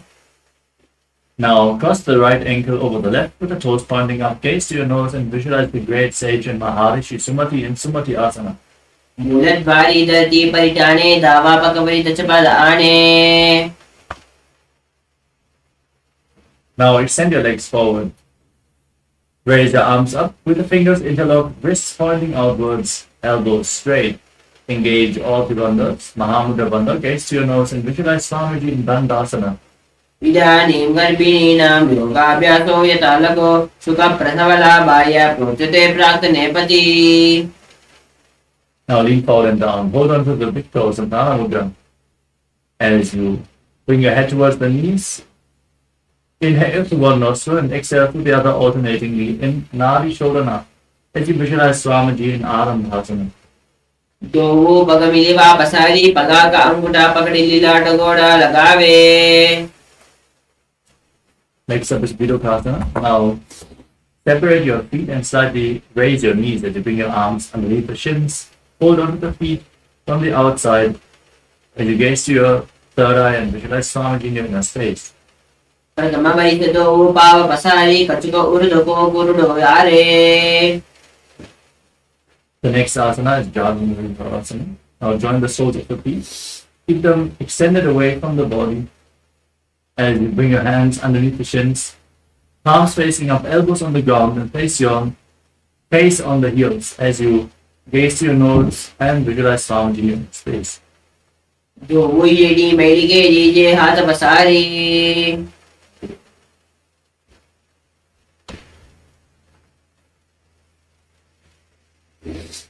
Next up is Urdhva Paschimottanasana. Now, with your legs extended, lift one leg behind your neck and lean forward and down, holding onto the front foot as in Paschimottanasana.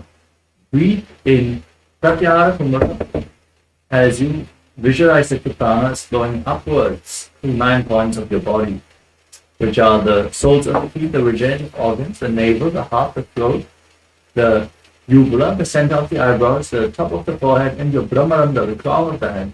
Visualize the prana flowing upwards in golden light as you visualize Swamiji in your space.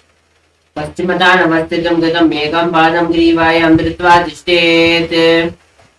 Now lean back with the legs still behind your neck. Hold on to the foot with the opposite hand as you extend the opposite leg forward. Gaze to your nose and visualize that you are endless, infinite, unending Ananta in Anantasana. उत्तानशयनी एकैकं पायी ग्रीवायां विन्यस्य. Now roll the side onto the arm which is holding onto your foot. Gaze to your nose and feel in complete control in Antasana. उत्तानशयनी एकैकं पादं ग्रीवायां कुर्वन्. Next up is Drushasana. As you lay on your back, pull your knees up towards your chest and circle them with your hand and rock your body from side to side as you visualize sounding your inner space. उत्तानशयनं चान्ने हृदये पश्चम्बा गङ्गासहितपूर्णीकरद्वये बद्ध्वा. Now repeat Urdhva Bhasmatanasana on the other side. Extend the other leg forward. Lift the opposite foot behind your neck as you visualize Swamiji in your inner space. पश्चिमतानवस्थितं गतं एकं पादं ग्रीवायां धृत्वा तिष्ठेत्. Now lean back with the leg behind your neck. Extend the opposite leg forward. Hold on to the foot behind your head as you visualize yourself having no end at all in Anantasana. उत्तानशयनी एकैकं पायी ग्रीवायां विन्यस्य. Next up is Antasana. Roll onto your side, gaze to your nose and feel in complete control with the leg behind your neck. उत्तानशयनी एकैकं पादं ग्रीवायां कुर्वन्. The next asana is Yoga Nidra. As you lay on your back, lift your legs behind your neck one by one. Take your nose and visualize Swamiji in your inner space as you wrap your arms around your lower back and interlock the fingers behind. Breathe in Pratyahara Pranayama. पादाभ्यां वेष्टयेत् कण्ठं हस्ताभ्यां पृष्ठपन्तनं तन्मध्ये शयनं कुर्यात् योगनिद्रा सुखप्रदा.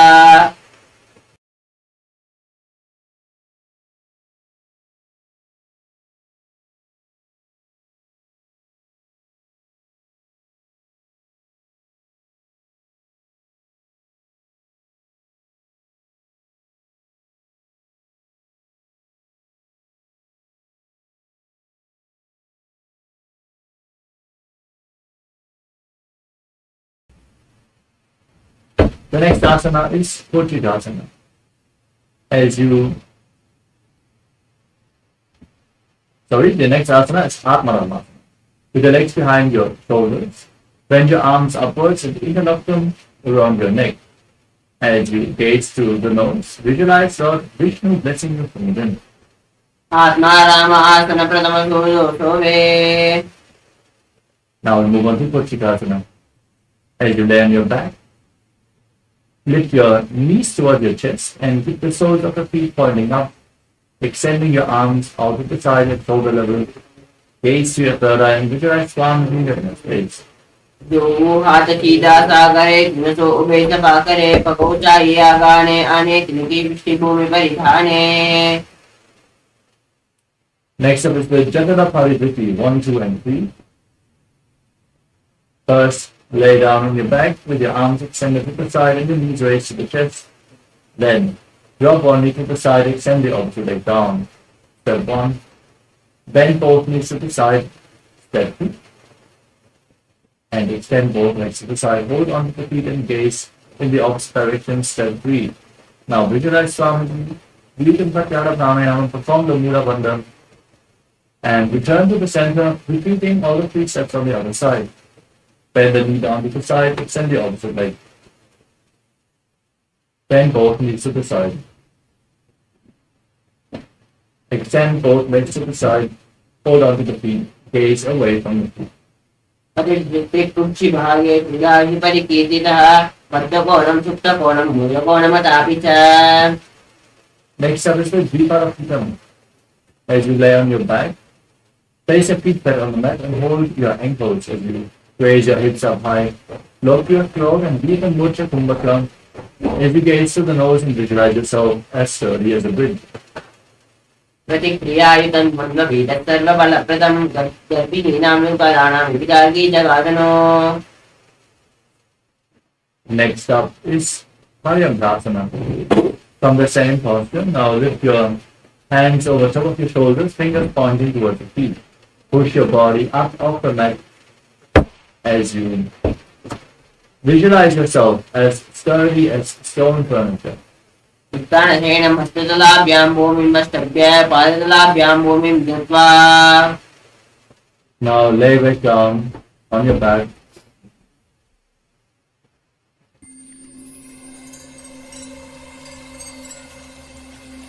I welcome you all with my love and respect. Let you all open all your three eyes. Om Nithyananda Paramashivoham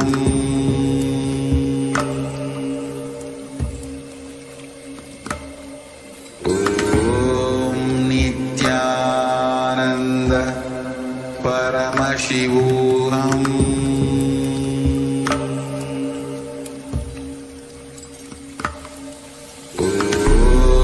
Nithyananda Paramashivoham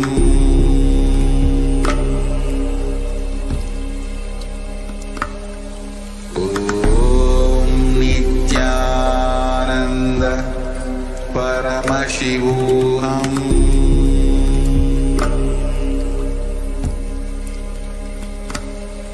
Om Nithyananda. Yes, sorry for the technical glitch. Let us now move to the next asana of the sequence, which is Bhutanasana. Now lay down on your back and pull your knees to the chest. Place your hands on the respective shoulders and move your hips in a circular motion as you breathe probably through your nose and visualize yourself as a dog playfully rolling his arm and stretch. शरीरं संस्थाप्य जानुनी सम्मील्य नाभोवाणीय हस्ताभ्यां कन्दरं बद्ध्वा बाहयेत्वोत्तानं भवति. Next up is Viparita Karani. Now place your arms flat on the mat and lift your hips and legs up. Point your toes to the sky and move your hips in a circular motion. Lock your throat, Leaven Mudra Kumbhaka and visualize Swamiji in your inner space. भूतले स्पृशिरो दत्त्वा केनयेन चरणद्वयं विपरीतवृत्तैः Chaita सर्वतन्त्रेषु गोपिता. Next up is Viparita Karani 2. As you maintain the same posture, stop the movement of your legs, point the toes up to the sky and visualize Swamiji in your inner space. Karni विपरीताख्या दिव्यादिनाशिनी नित्यमभ्यासयुक्तस्य ज्ञानराग्निर्निवर्धने. Now drop the feet down over top of your head. Let your toes touch the ground and interlock your fingers behind your back in Kailasa Mudra. As you push your hands on the mat, visualize yourself as a flower in Langalakshmi. दीवाखण्डेन भूमिं विष्टम्ब पादाग्रद्वयमूर्धं दयेत्. Next up is Chaita Paschimottanasana. As you lay on your back with your feet over top of your head, hold onto the feet with your hands and visualize Paramashivoham. This is one of the 84 asanas revealed directly by Lord Paramashivoham. So, तानं चयित्वा कुर्वीत हितभक्तिमतानकम्. next up is Supta. Now bring your hips over top of your shoulders and then separate your legs, still holding on to your feet. As you visualize Swamiji in your inner space. परिवृत्तिभागे तदा विपरिकीर्तितः सप्तकोणं सुप्तकोणं मूलकोणमतापि च. Next up is Chakrasana. Now join the feet back together. Hold on to your ankles and then roll onto your back, keeping your arms and legs straight. And you visualize yourself as a chakra, a wheel in Chakrasana. चमासनस्तद्गो पादो भुजान्मस्तकरपरो विप्रवेदतशीलमेतत्सर्वस्य साधनम्. You move on to Supta Prasarita Paramashivoham. Now lay on your back and raise your legs vertical. Hold on to the big toe to Paramashivoham. And then separate your legs wide to the side. Visualize Swamiji in your inner space as you keep breathing in Ujjayi Pranayama. उत्तानपादं क्रौञ्चं च मरीचिं वीरभद्रकं नटराजं त्रिकोणं च वृत्तामष्टप्रसारणे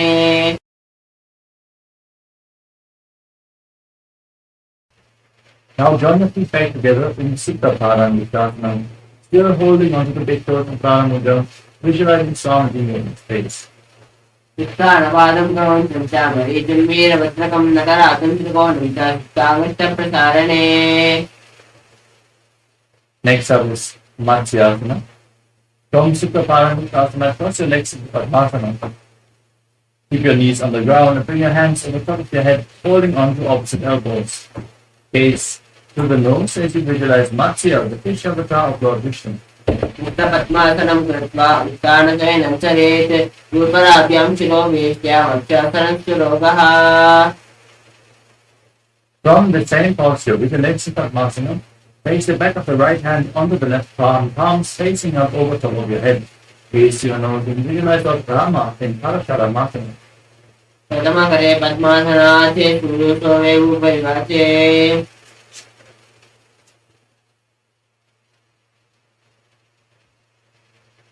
Next up is Sarvangasana.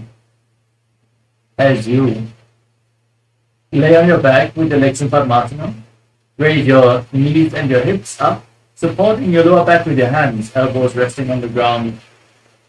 As you gaze to your nose, visualize Swami in a space. अथवा क्षेत्र संक्षेपात् सर्वांगासनम् उत्तमं यत्कृत्वा योगनिपुणो विद्याभिः पण्डितो यथा Now lay down on your back and place one foot onto the opposite thigh. Lift the opposite knee towards your chest, extend your arms up above your head and hold your fingers forward as you tuck your chin to the chest.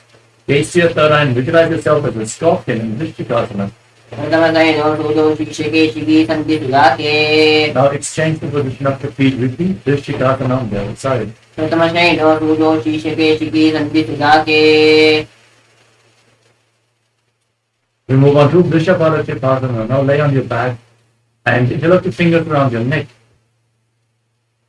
As you lift your legs off the ground, alternate pulling one knee in toward your chest, back and forth. Visualize Swami in your inner space and breathe firmly through your nose. उत्तानशयनं कृत्वा अङ्गुलिर्भिः कन्दरा मत्वा कोट्परो मिलित्वा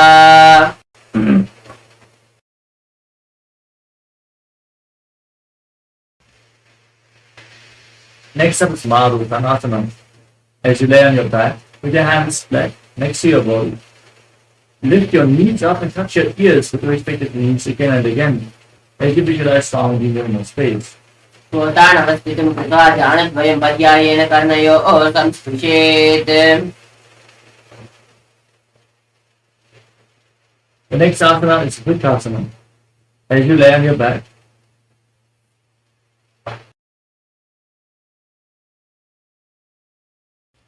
with your feet flat, stand up and lay back down again and again, visualizing yourself as a wolf. समवच्चरीरं संस्थाप्य जानुनि सम्मील्य नाभो आनीय Now, lay down on your back and put your legs up over top of your head. Roll over completely again and again as you visualize Swami in your inner space, and finally lay down in the prone position like stomach in Bhutasana. उत्तानशयनं पादौ शिरनुज्ञ भूमौ स्थापयित्वा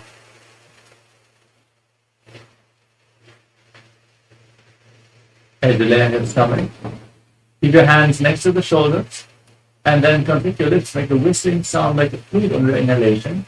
As you visualize yourself as a chariot carrying warriors to a beautiful dharma on your chariot back in Saratasana. युद्धशयनं कृत्वा नाभिं भूमौ निधाय सम्पत्स्यां भूमिं वक्षम्ब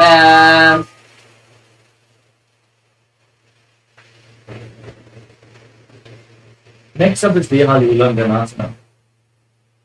As you lay on your stomach, push your body up into a plank position and jump your feet forward in between the hands and back. Visualize yourself, transcend body and mind in Dehali Ulanganasana. हस्तद्वयं बद्ध्वा तन्मध्ये चरणद्वयम् उत्थानयो बहिरानीय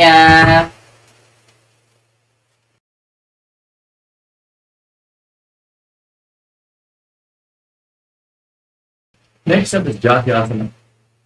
From a standing position, lean forward and down, place your hands on the mat and walk around on hands and feet, visualizing yourself as a white 6-year-old elephant. अथ जाट्यादनं पक्षे येन जाट्यस्मरो भवेत् हस्तानि भूमौ च गमनम् आगमनं ततः We move on to the Lodipika. Now stand in Arimani posture. Heels together, toes pointing outwards and the knees bent. Raise your elbows to the shoulder level and rotate your arms around your body. Tilt your head back and move it in all directions.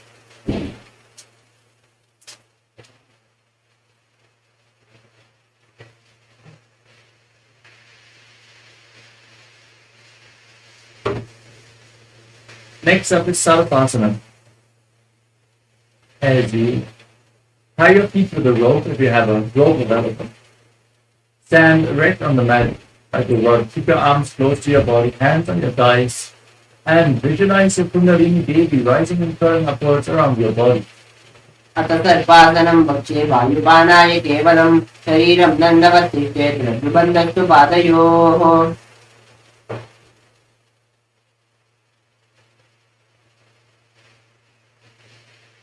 The next asana is Pushta Sadhanasana. Now lean forward and down and hold on to your toes from the front with your hands and fists. Walk around on the mat, visualizing yourself as a camel.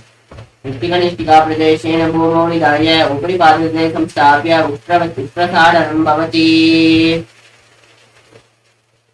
Next up is Ashmasana. From the same posture, hold the feet from the side and walk around on the mat, visualizing yourself as a horse. प्रदेशेन भूमौ निधाय उपरि पादे संस्थाप्य अश्वावच्चरीयम् अश्वासनं भवति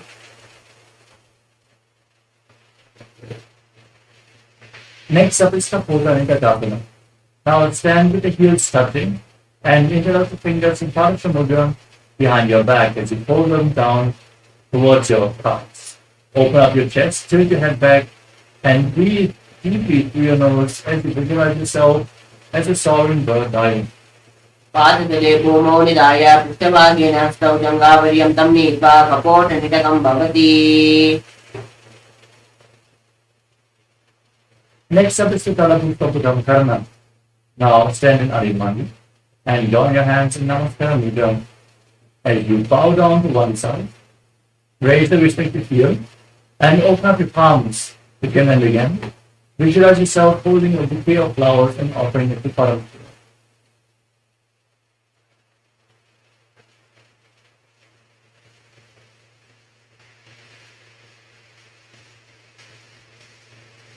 Next up is Khadgasana. From a standing position, gaze to your nose and visualize yourself as a rhinoceros. Then lay down on your stomach and jump your feet up to your hands and stand up. Join your hands in Namaskara Mudra, resembling the horn of the rhinoceros. निजसरतमासनं कृत्वा पादतलाभ्यां भूमिमस्तभ्यं उत्तिष्ठेत् कटिवासनं भवति Move on to the Uttanattanam.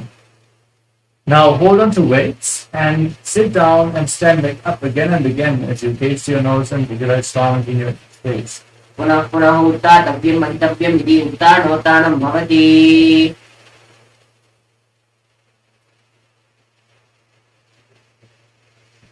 Next up is Musalasana.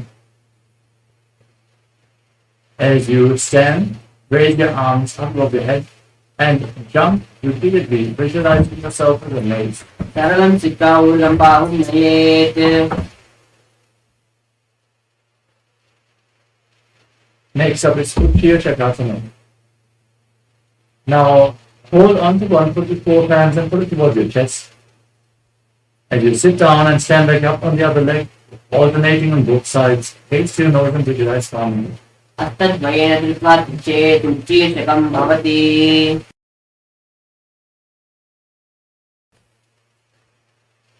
Next up is Padma. Now stand with the toes pointing to one side and raise your opposite knee up towards your chest. Hold the raised leg with your arm, keep your hand in the fist and place the other hand over your inner thigh.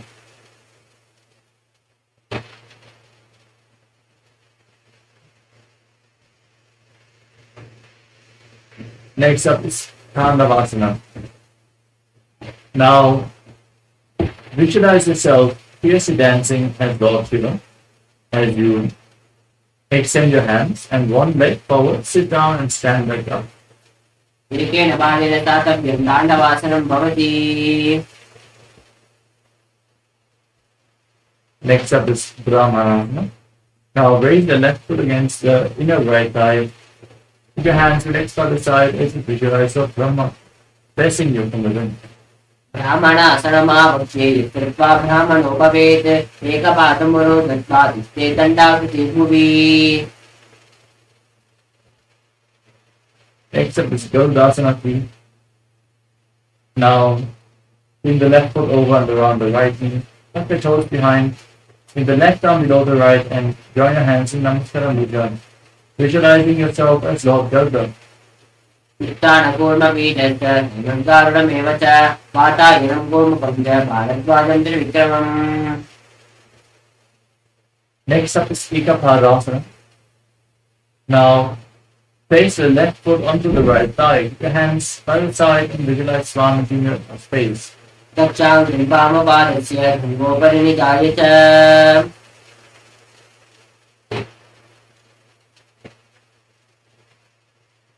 The next asana is Purvasana. Now hold on to the big toe of the left foot in Brahma Mudra as you extend the leg out to the side. Rotate quickly on the standing leg, visualizing yourself as the North Pole star. एकेन हस्तेन दन्तरूपच्छेदस्य पादस्याग्रं धृत्वा.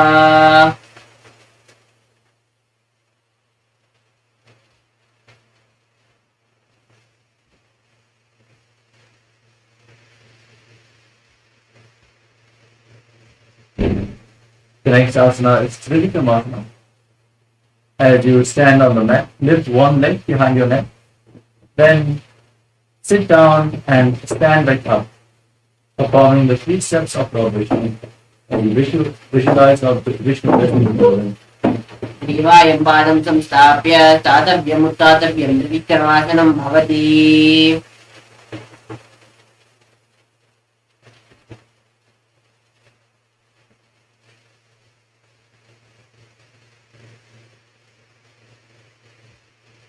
Next up is Padmajankarana on the other side. Now lift the other knee up towards your chest and circle to the respective arm, hand in a fist, other hand on the inner thigh.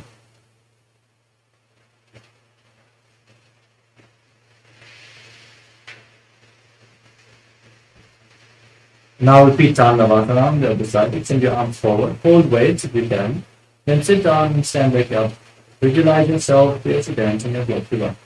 एकेन पादेन तातव्यं ताण्डवासनं भवति.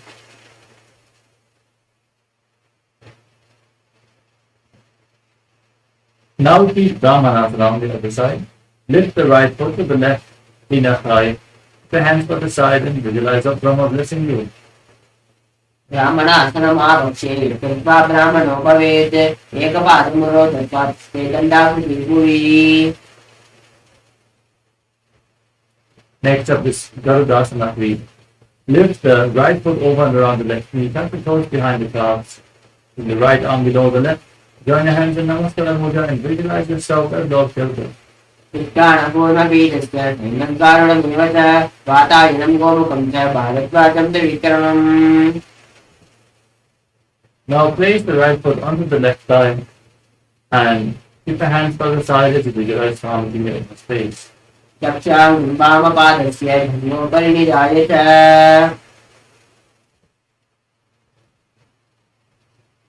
Now repeat Virupasana, the pose of horse down the other side. Hold on to the right big toe and extend the leg out to the side.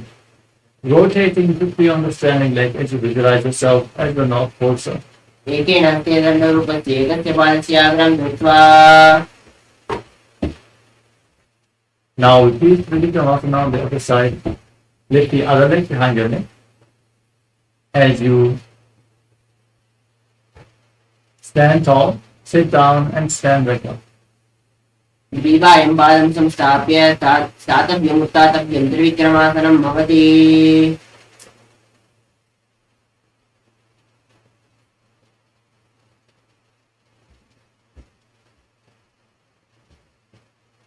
Next up is Samanata Karanam. In a standing position, heels together. Keep your hands slightly extended away from the body, your fingers pointing one by one. In this relaxed posture, breathe deeply as you get ready for the final 100 asanas of this sequence. Nithyananda, we are on a mission to revive the Enlightenment civilization. If you resonate with our message and want to be part of us, be sure to like, share, and subscribe. And don't forget to click the bell icon.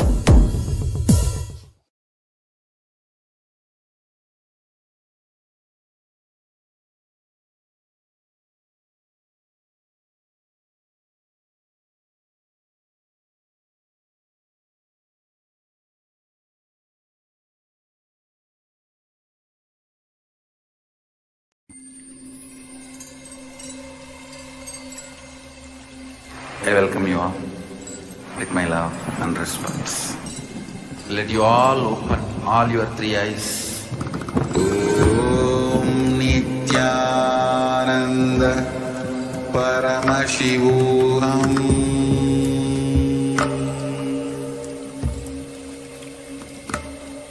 Om Nithyananda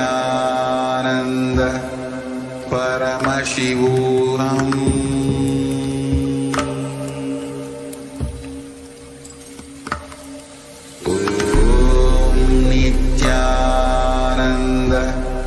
Paramashivoham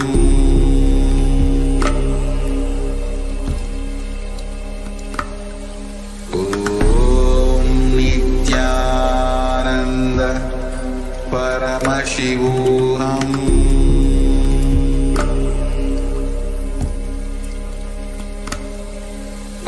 Om Nithyananda Paramashivoham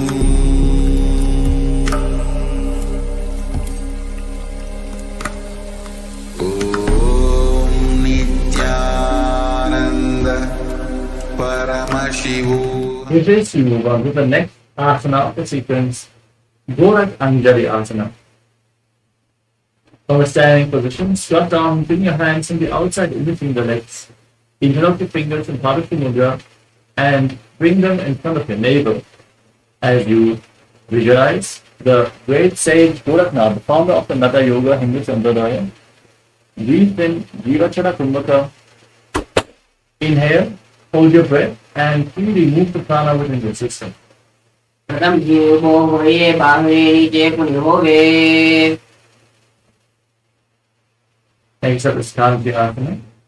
From a squatting position, interlock the fingers around your back as you visualize Swamiji here in a space. ऊर्ध्वमध्याधस्थो निवेश्य नितम्बं धृत्वा पादतलाभ्यां भूमिं वस्तभ्य चेत् काञ्चासनं भवति. Next up is Bhairu Asana. Bring your heels together, close to your perineum, and interlock the fingers around your lower back. As you gaze to your navel, visualize Bhagavan Kala Bhairava, the Lord of Fire. दो पंक्ति तंगिया की माहिली गौर मिलाई पना पानी ऊपर मर गई थे.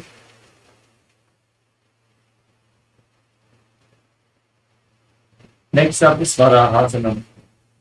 Now squat down all the way and separate your toes as you join your hands in Anjali Mudra, place them behind your neck with the fingers pointing down towards the ground. Gaze to your nose and visualize yourself as Varaha, the born avatar of Lord Vishnu. पतली की माहिली गौर मिलाई पना पानी ऊपर गई से. Next up is Kritikasana. Now hold them with the big toes in Prana Mudra and raise your hips up high. Bring them to the same level as your knees and you visualize Swamiji in your inner space. पाठे द्वयं नील्य कृत्वा नितम्बं जानुप्रदेश आनिन्य. Next up is Bakasana. Now place your hands on the left and your knees onto your arms towards your armpits. As you lean forward, lift your feet off the ground and balance on your arms, visualizing yourself as you go. हस्ताभ्यां मणिवस्तम्भ. Next up is Siddhanga Kapali Asana. Now place your head on the ground.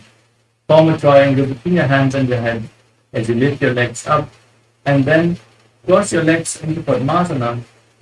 Gaze to the tip of your nose. Keep breathing in Jivatara Kumbhaka and visualize Swamiji in your inner space. Asana kauguna akapala archo hoi. Next up is Guptasana. Come to a kneeling posture. With your heels outside the hips. Toes touching behind your back. Place your hands on the knees, gaze to your nose, and visualize you're sitting in the secret seat of Paramashivoham Level-3. Janarvonantare pado pitva pado च गोपयेत् पादो परिच संस्थाप्य गुणं गुप्तासनं विदुः.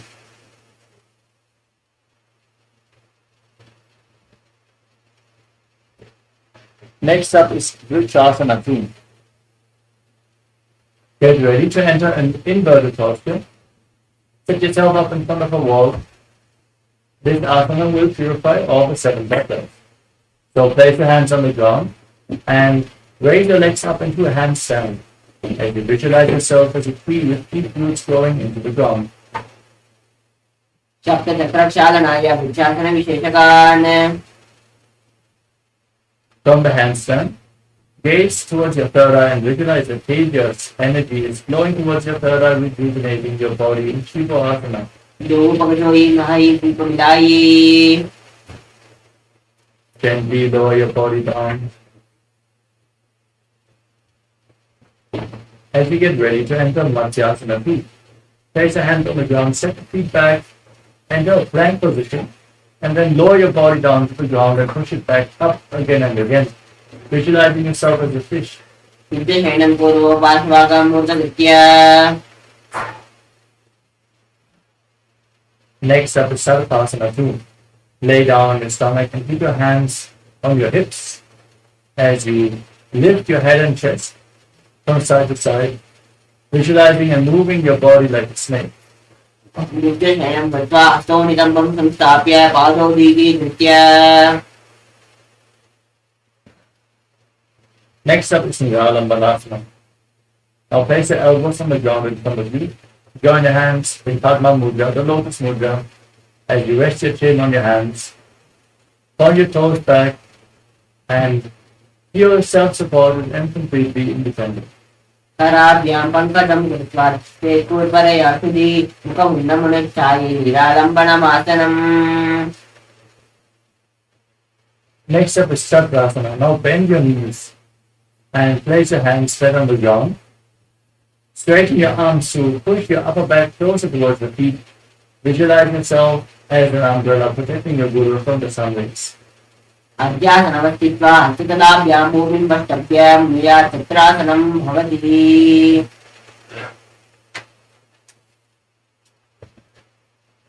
Next up is Vajradhana. Now sit on your heels with the feet flat. Extend your arms out in front of you and place your forehead and your palms on the mat. Gaze to your nose and visualize yourself as Vajra, the weapon of Indra, symbolizing indestructibility. Idanim garbhininam yogabhyaso yatalago sukha pratavalabhaya prosate prarthane pati danda padma bharadvaja veeravajra samanito asanani sada kuryat viveire cha purakaihi.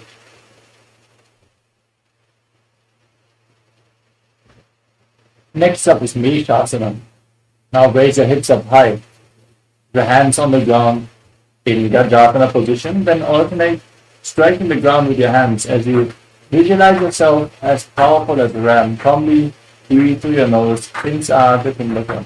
Gajasana samsito ekekam bhum bhumo tarayeet nishasanam bhavati. With your hands on the ground, now raise your legs up. And slowly lower your face towards the ground in Anjasana as you visualize yourself as unborn, existing for all eternity. Gajasana samsito padadvayam tarayekritya.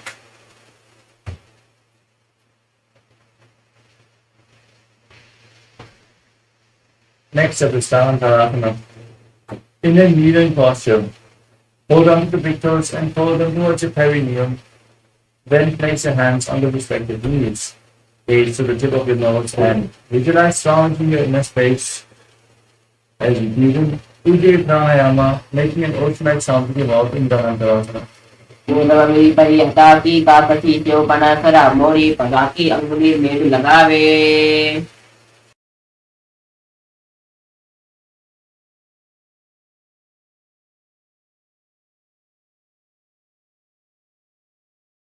Next up is the Angamuttamam. From the same posture now, you drop your fingers in front, keep your arms straight and move them up, down, left, right in all directions. Keep massage the various different joints and muscles of your body as you visualize Swami in a space. Repeat the movement behind your back. हस्तयोरङ्गुलिर्बद्ध्वा हस्तयोर्मध्ये सर्वमङ्गमं निष्कासयित्वा तिष्ठेदङ्गमोत्थानं भवति.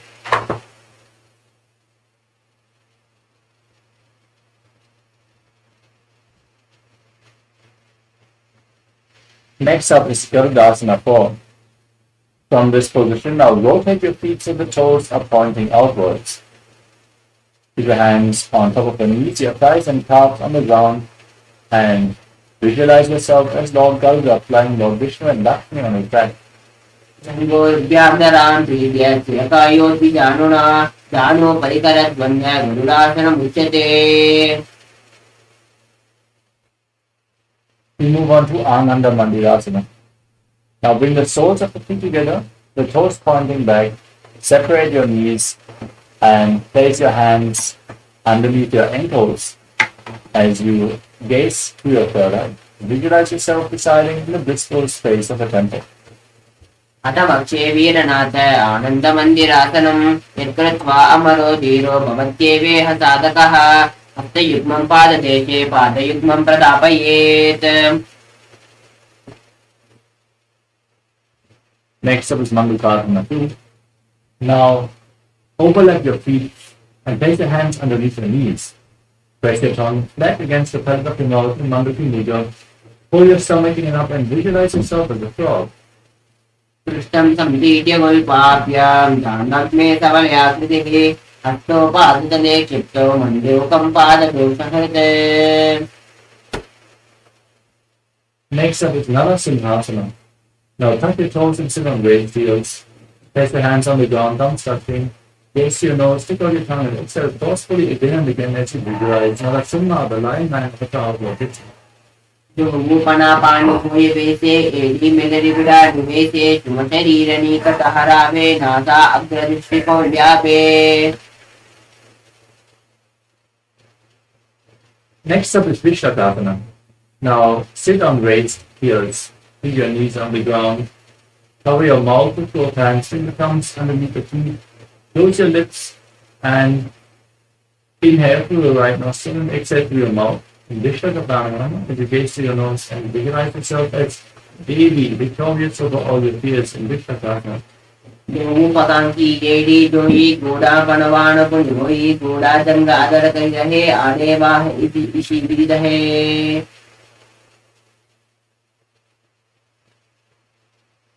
Move on to Makadasana. Now place the feet left behind, soles of the feet together, sit on the heels, and bend your elbows, put your fingers towards your armpits, and imitate as if you are a monkey stretching itself as you visualize yourself as a playful monkey gaze towards your third eye. दोमो कपतली संपुट आने तिलकी पिष्टि भूम पर डाने मूलद्वारी एडियाम परिल्यावे मूला हाथा ऊंचा तहरावे.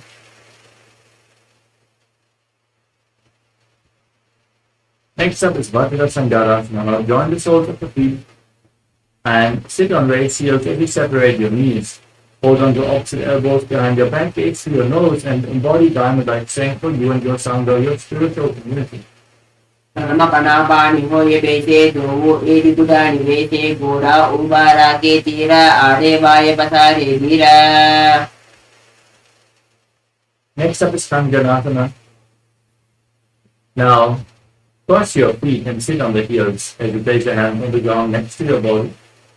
Gaze to the nose and visualize perfect health beyond any and all physical or mental ailments as you pull your stomach in and up in Kanjanasana. अंजनासनमा पक्षे यत्कृत्वा सृष्टिरो भवेत् इष्टे पादद्वयं Padma हस्तो भूमो प्रदारयेत्.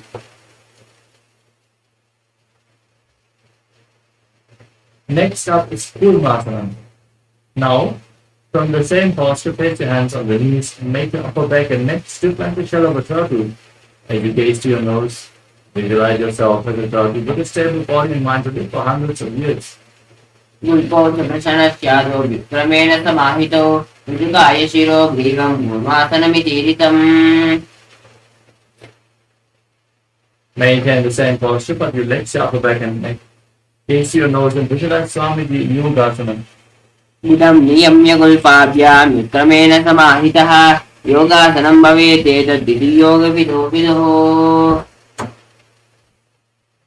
Next up is Vidyogasana. Now stand on your knees and cross your feet behind. Bring the feet near the opposite knees as you hold on to your calves with your fingers inside and the thumbs outside. Gaze to your third eye and visualize the space of eternal oneness and vital with your Guru. Gura vamno ubo hoi gura adera tiloi dajapad pani rahave pano vama goda riglyave.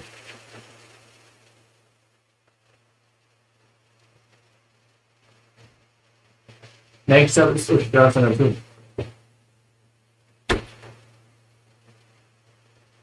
Now stand on the knees, keep your feet flat and hold on to your heels as you push your hips forward and tilt your head back all the way.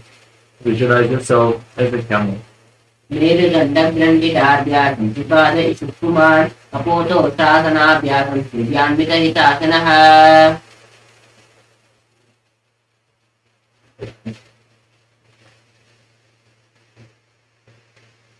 Next up is Jyotish 2. As you lean back, place your elbows and the back of your head on the mat. Face your nose and visualize yourself as a lotus human. योगो एडी संपुट करे तोले मूल स्वारित हृदय पना पानी उकड़ होय बैसे भूमि विश्री करे तो ऐसे. Next up is Virattasana. Now lay down flat on your back, then rise up and lay back down again and again. Gaze to your nose and visualize the healing and liberation of all the causes of the forms of your body. Ganga प्रतिभूमो निधाय गंगोदरयोः ऊर्ध्नि संस्थाप्य पृथ्वीं सम्भारं स्पृशेत् विराटासनं भवति.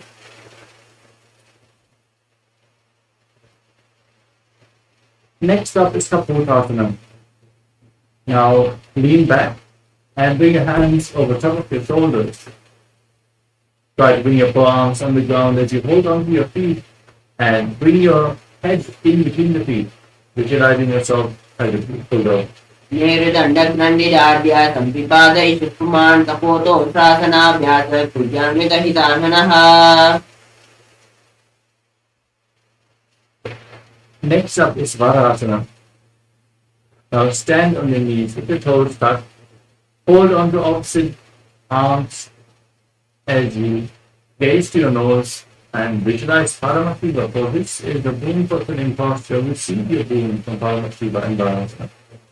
जानने भूमो संस्थाप्य हस्ताभ्यां बाहु परस्परं धृत्वा सरलं तिष्ठेत् वारासनं भवति.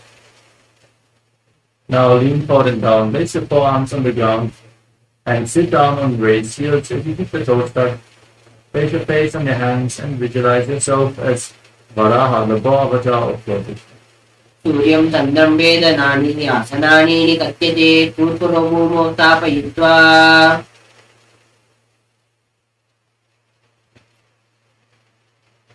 Next up is Mundasana. With your forearms on the ground, elbows shoulder width apart. Interlock your fingers and then place your head on the mat. Lift your body up over top of the ground. Point your toes up towards the sky. Gaze to your nose and visualize yourself as the Level-3 as you breathe strongly through your nose in Mundasana. अदो मुण्डासनं पक्षे सर्वेषां प्राणिनां सुखम्. Now come to a kneeling posture. Separate your knees and bring your head in between the knees. Hold onto your head with your hands and bring your elbows outside the knees. As you inhale through the nose, exhale through your mouth. Gaze to the tip of your nose and visualize the arm leaning Andasana. प्रथम पगतरी समतः हरावे कोरुमाहिली उदे मिलावे पना पानी उकड़ कर बेचे जोगु AD गुड़ा निवेशे. Now lay down on your stomach and extend your arms above your head. Hold on to weights as you lift your arms, your chest, and your legs off the mat. Visualize yourself as a lotus in Viparita Shalabhara. Shalabhasana Vedasya Nataberunda Namake Gandaberunda Saide Gandasanam Tatha. The next asana is Kapalasana, the skull posture. Now place your forehead on the ground and your arms next to your body. Then lift your legs up and visualize the skull, which is representing the mind with purified thoughts and the strong will to attain enlightenment. Kapalam Bhumonitaya Purnam Padam Nayet Kapalasanam Bhavati. Next up is Akasha Kapotasana. From the same posture, now lift your legs over top of your head and place your feet on the mat in front of your face as you visualize yourself as a free and open dove. Prasne Sitma Charane Sapya Vaksakopari Nitva Prishtade Shena Bhumo Samsapya Akasha Kapotam Bhavati.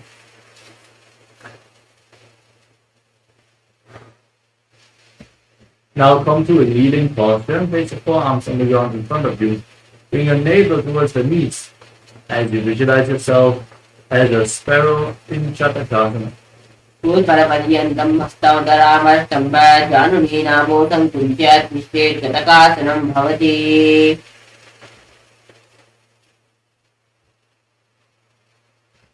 Next up is Vrishikasana 2. As you bring your forearms on the mat and your hips up high.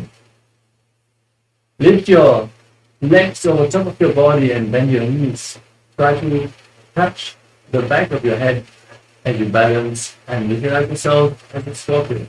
Vishtivamusta Pratiman Vipat Nititman Shire Chukapidariko.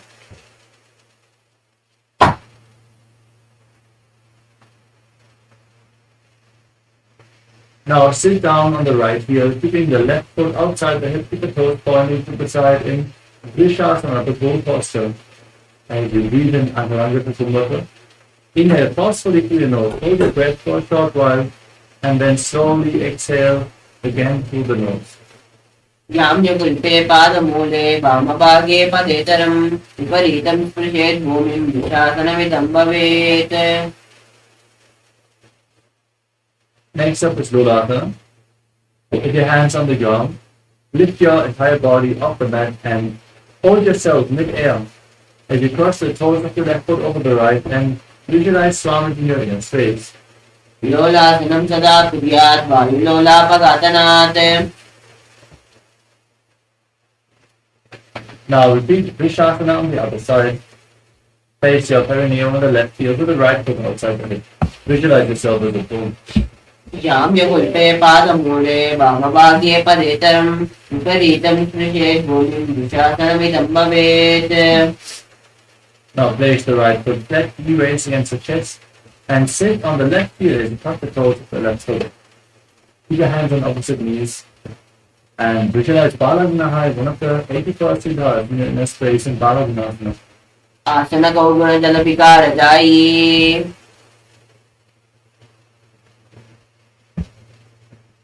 The next asana is Grahasana, now stand up.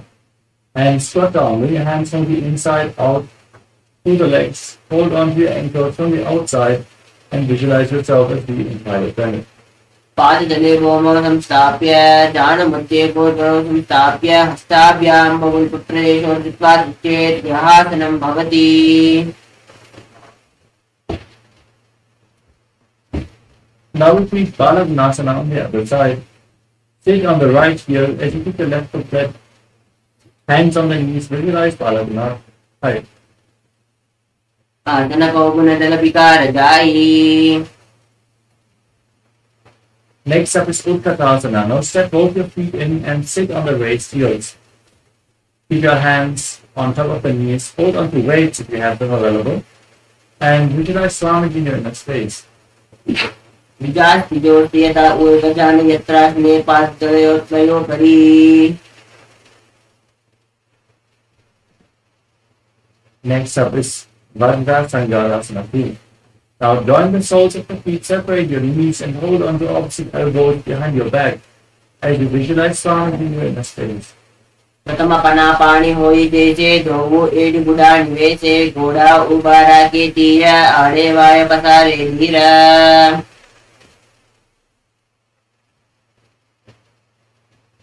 Move on to Anilasana. Now place your palms straight on the mat and step your heels onto the back of your hands. With your arms straight, gaze to your nose and visualize you're able to lift up of air alone in Anilasana. दो हाथ भूम परिधाने कौनी जाड़िना बिलगाने पना दो आते विधि करे पिछे हथेलिया की परिधे रही.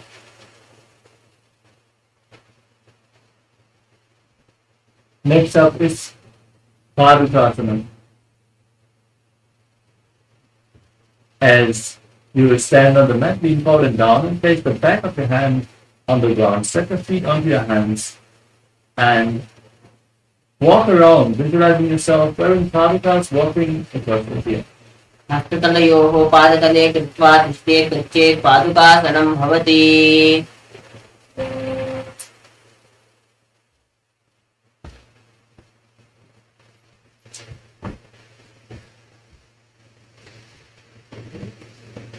The next asana is Kukkurodhanasana. As you place your hands on the ground in front of you, shoulder width apart, jog your legs up and let them fall back down again and again. Gaze with your eyes wide open and Shambhala Mudra. Visualize yourself as a rooster and keep breathing in Anuranga Kumbhaka as you engage the perineal floor and intern the chant the Mahavakya Om Nithyananda Paramashivoham.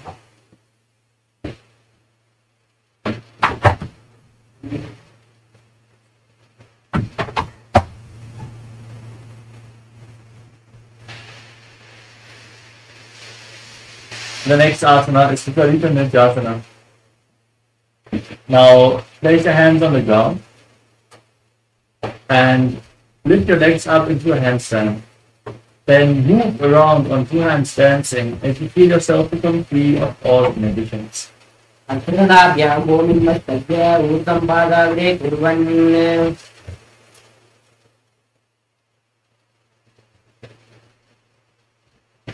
Next up is Kunjarasana. As you separate your feet, place one hand on the ground, arms straight, other hand on your respective ear as you visualize Swami in your inner space. अतवच्चे Mahadev कुञ्जरासनम् उत्तमम् करेण इकेन पादाभ्यां भूमौ तिष्ठे चिरकरः. Exchange the position of your hands. Repeat Kunjarasana on the other side. अतवच्चे Mahadev कुञ्जरासनम् उत्तमम् करेण इकेन पादाभ्यां भूमौ तिष्ठे चिरकरः. Next up is Kadambasana. Now squat down all the way. Bring your heels close to your perineum. Hold onto your feet and then lift the feet off the ground. Balance on your heels as you visualize yourself as a Kadamba tree, a pious tree that promotes a long life. पाठेभ्यां भूमिमस्तभ्य हस्तद्वयेन गुल्पौ दृष्ट्वा तिष्ठेत् गाढं भगवति.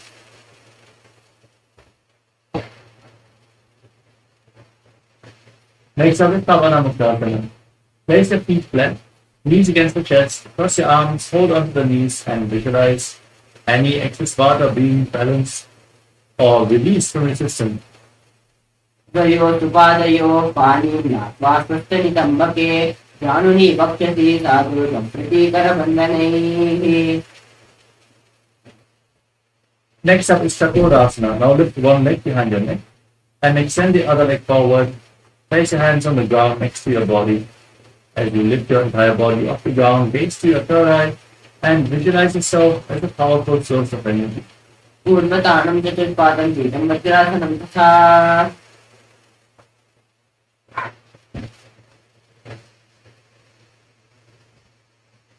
Next up is Dhanurasana 2.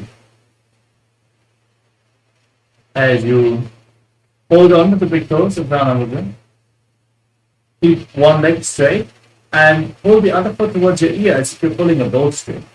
Visualize yourself as a bow as you breathe through your nose in Sahadra Kumbhaka and internally chant the Mahavakya Om Nithyananda Paramashivoham. पादाङ्गुष्ठोदुपाणिभ्यां दीर्घाश्रवणावधिः धनुराकर्षकार्थं धनुरासनमीरितम्. Next up is Ashtavakrasana. Now bring the right foot over top of the shoulder and hold the left foot over the right. Send your legs out to the side, lean forward and balance on your arms as you visualize yourself as a flying crane. वासिष्ठमतकौण्डिन्यं मूर्धमुकुटमेव च. Next up is Pranasana. Now place the right foot flat and the left foot on top of the right thigh. Bring your shoulder underneath the raised knee. Gaze your third eye and visualize you are immortal and able to exist solely on prana. एतत् प्रभेदं वक्ष्यामि करोति यथ चामरः एकपादमुरो बद्ध्वा सङ्गेन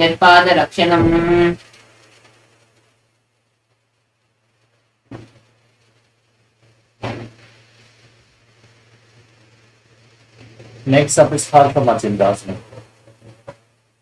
Now bring the left foot to the right hip and step the right foot over the left knee. Twist your left arm over and around the right knee as you in the hand below. Interlock the fingers behind your back. Gaze to your third eye and visualize Sage Matsindananda Master Hatha Yoga. पार्श्वाभ्यां ध्रियते यत्तु पार्श्वमच्छेन्द्रमुत्तमम्.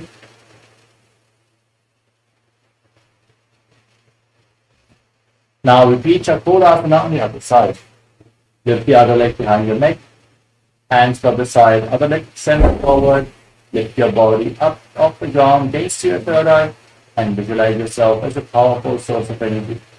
पूर्वतानं चतुष्पादं पीठं वज्रासनं तथा.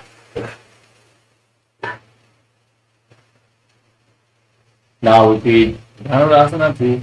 Hold onto the big toes and lift the other foot towards your ear. Visualize yourself as a bow. पादाङ्गुष्ठोदुपाणिभ्यां दीर्घाश्रवणावधिः धनुराकर्षकाकृष्टं धनुरासनमीरितम्. Now repeat Ashtavakrasana on the other side. Lift your leg over the shoulder. Interlock your feet and extend the legs out to the side. Balance on your arms and visualize yourself as a flying crane. वासिष्ठमतकौण्डिन्यं मूर्धमुकुटमेव च.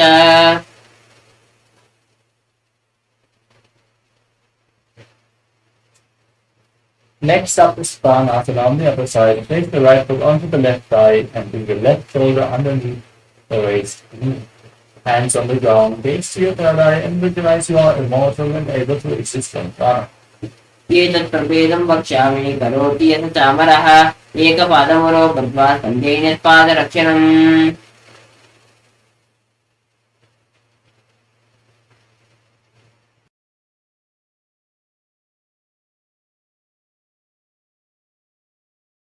Next up is Paramashivoham.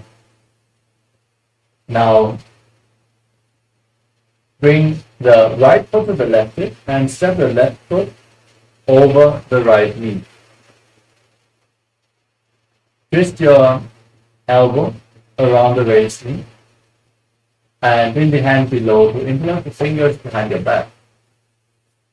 Breathe through your nose, gaze up towards your third eye in Shambhavi Mudra. Don't blink, keep your eyes wide open as we visualize Sage Matsindananda Master Hatha Yoga and Paramashivoham. मत्स्येन्द्रपीठं जलरप्रदीप्तिं प्रचण्डरुक्मण्डलकण्डनास्त्रम् अभ्याजितः kundalini प्रबोधं कण्ठस्थिरत्वं निददाति पुंसां पार्श्वाभ्यां ध्रियते यत्रो पार्श्वमत्स्येन्द्रमुत्तमम्.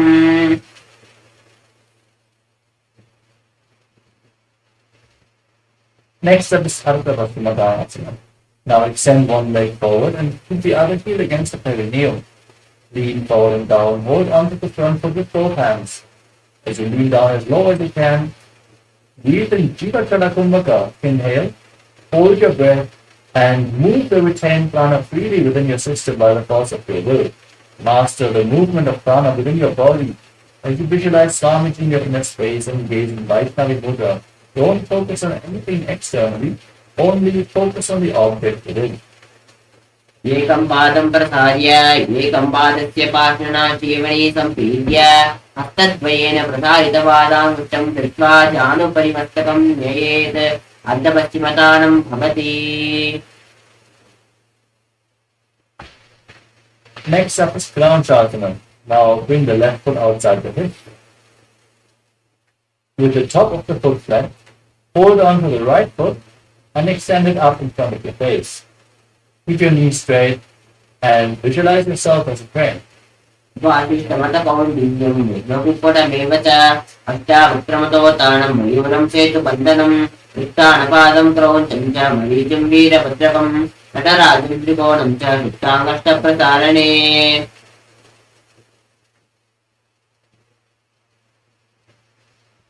Now repeat Ardha Padasana on the other side. Between the other heel towards the perineum, lean forward and down.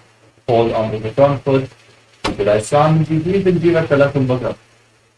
एकं पादं प्रसार्य एकं पादस्य पार्श्वना शिवनी सम्पीड्य हस्तद्वयेन प्रसारितपादामुष्टं धृत्वा.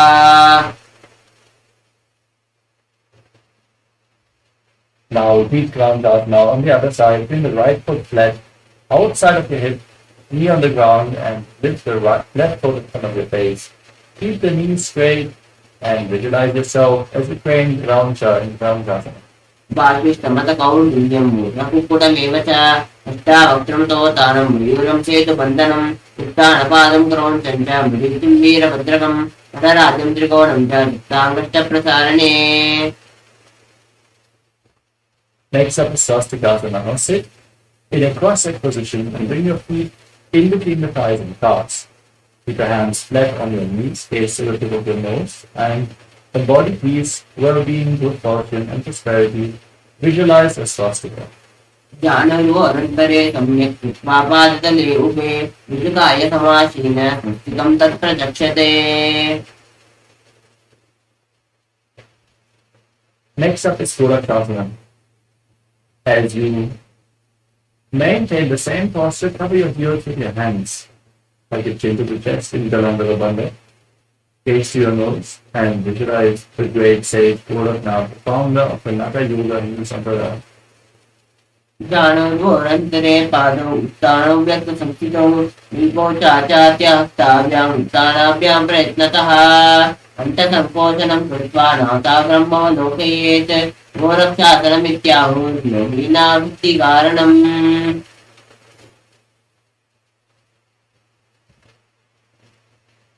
Next up is Vajrasana. Now, bring your left heel against the perineum and place the right foot onto the left thigh. Gaze up towards your third eye. Visualize Swamiji, meditate on Arihanta, the enlightened one, the avatar. Now, place your little finger below the lower lip, your ring finger above the upper lip. Close your nostrils with the middle fingers, your eyes with the index fingers, and your ears with the thumbs. In Shandati. वामपार्श्वगुणौ संस्थाप्य रक्षाङ्घ्रिं वामजगणे.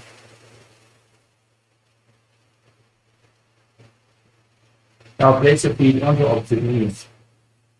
With your hands outside your body, palms facing up on the ground. As you gaze to your nose, visualize Swamiji in a space and breathe in Takakancha Kumbhaka. Keep your mouth in the shape of a particular crow. Inhale through your mouth and exhale through your nose. चित्तानो चरणो कृत्वा संस्थाप्योपरिजाननो आसनोपरि संस्थाप्य चोत्तानं करयुग्मकम्.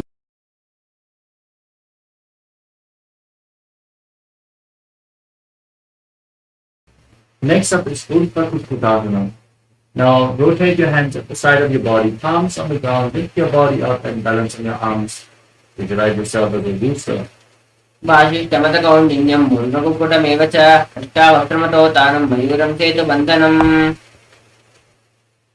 Now bring your hands in between the legs, palms flat, gaze at the nose, don't lift your body up, stay seated, and you visualize Swamiji in a space in Siddha Harakabhyasana. प्रथम पद्मासनो करे हस्ततो वागोडासन्धिधेरे. Next up is Hamsasana. Now lift your body off the ground, gaze to the nose as you visualize yourself as an elegant swan. त्रिपुटासनं स्थित्वा स्कन्धपर्यन्तं मूर्धनीत्वा. Next up is Padmasana. Now raise your hips, keep your legs in Padmasana, and push your hands through the legs, interlocking the fingers in Bharsha Mudra, placing them on the ground, in your forehead, on the head as well, as you visualize yourself as Pinaka Lord going. प्रथम पद्मासन को करे घोड़ा निमाहि कहि देवे. Next up is Padmasana too. Now, sit in Padmasana, bring your arms in between the thighs and calves. Bend your elbows up and raise your knees to interlock, to place your hands on the respective shoulders. Now, visualize yourself as a turtle with a stable body and mind to live for centuries. Bami jangga dakshina pava, dani jangga paribam vidyava. Next up is Granji Vedasana. Now, take your chin to the chest and gaze to your nose. अथ भक्ष्ये नीलकण्ठ ग्रन्थिवेदासनं शुभं ज्ञात्वा रुद्रो भवेत् क्षिप्रं कृष्णवायुनिकेवनात्.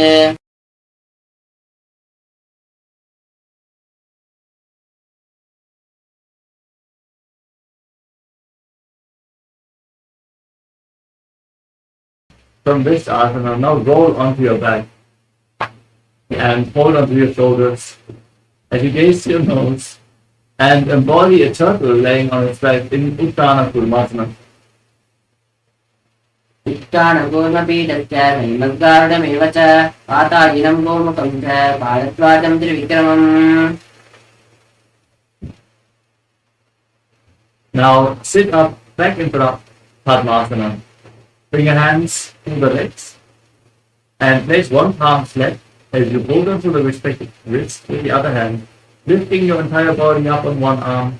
Visualize yourself as a rooster in Paramashivoham. कुटासनं स्थित्वा एकेन हस्तेन अन्यस्य मे बन्धं धृत्वा. Now place the other hand on the mat, lift your body up, repeat Paramashivoham as you visualize yourself as a rooster. कुटासनं स्थित्वा एकेन हस्तेन अन्यस्य मे बन्धं धृत्वा.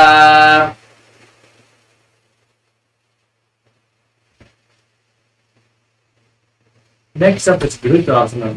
Sitting in Padmasana, place your elbows on the toes, interlock your fingers, rest your chin on the fingers as you press your thumbs against your throat. As you visualize that you have gone beyond all greed and covetous. जानर्वोरन्तरे पादौ मुक्तानो व्यक्तसंस्थितो विपो चाचात्यास्ताव्यां मुक्तानाभ्यां प्रयत्नतः कण्ठसङ्कोचनं कृत्वा नासाग्रमवलोकयेत् गोरक्षासनमित्याहुः योगिनां सिद्धिकारणम्. Next up is Padmasana 3. Now sit in Padmasana and place one hand over the other, palms facing up. Place your hands in the lap as you gaze to your nose and engage all the bandhas, visualizing strong in space. उत्तानौ चरणौ विधाय विधिवक्षस्य स्थितौ योगिरात्. Next up is Padmasana 4. Now gaze to your nose and visualize Paramashiva as you keep your hands on your respective knees in Padmasana 4. एतत् पद्मासनं कुर्यात् प्राणवायुप्रसिद्धये उपासनं सदा ध्यायेत् पूरयित्वा पुनः पुनः. Next is Karmakasana 2. From Padmasana, hook one hand, index and middle fingers and Pranamudra around the big toe and pull the elbow back as if you're pulling a bowstring. Move the big toe round and then repeat the movement on the other side, visualizing yourself as Pinaka Lord in Karmakasana 2. अथान्यासनमाभक्ष्ये योगपूरकरक्षणात् कृत्वा पद्मासनं पाद अङ्गुष्ठजङ्गयोषितम् हस्तमेकं तु जङ्गाय कारुकं पूर्वरोधकं पद्मासने समादाय अङ्गुष्ठं परिधावयेत्.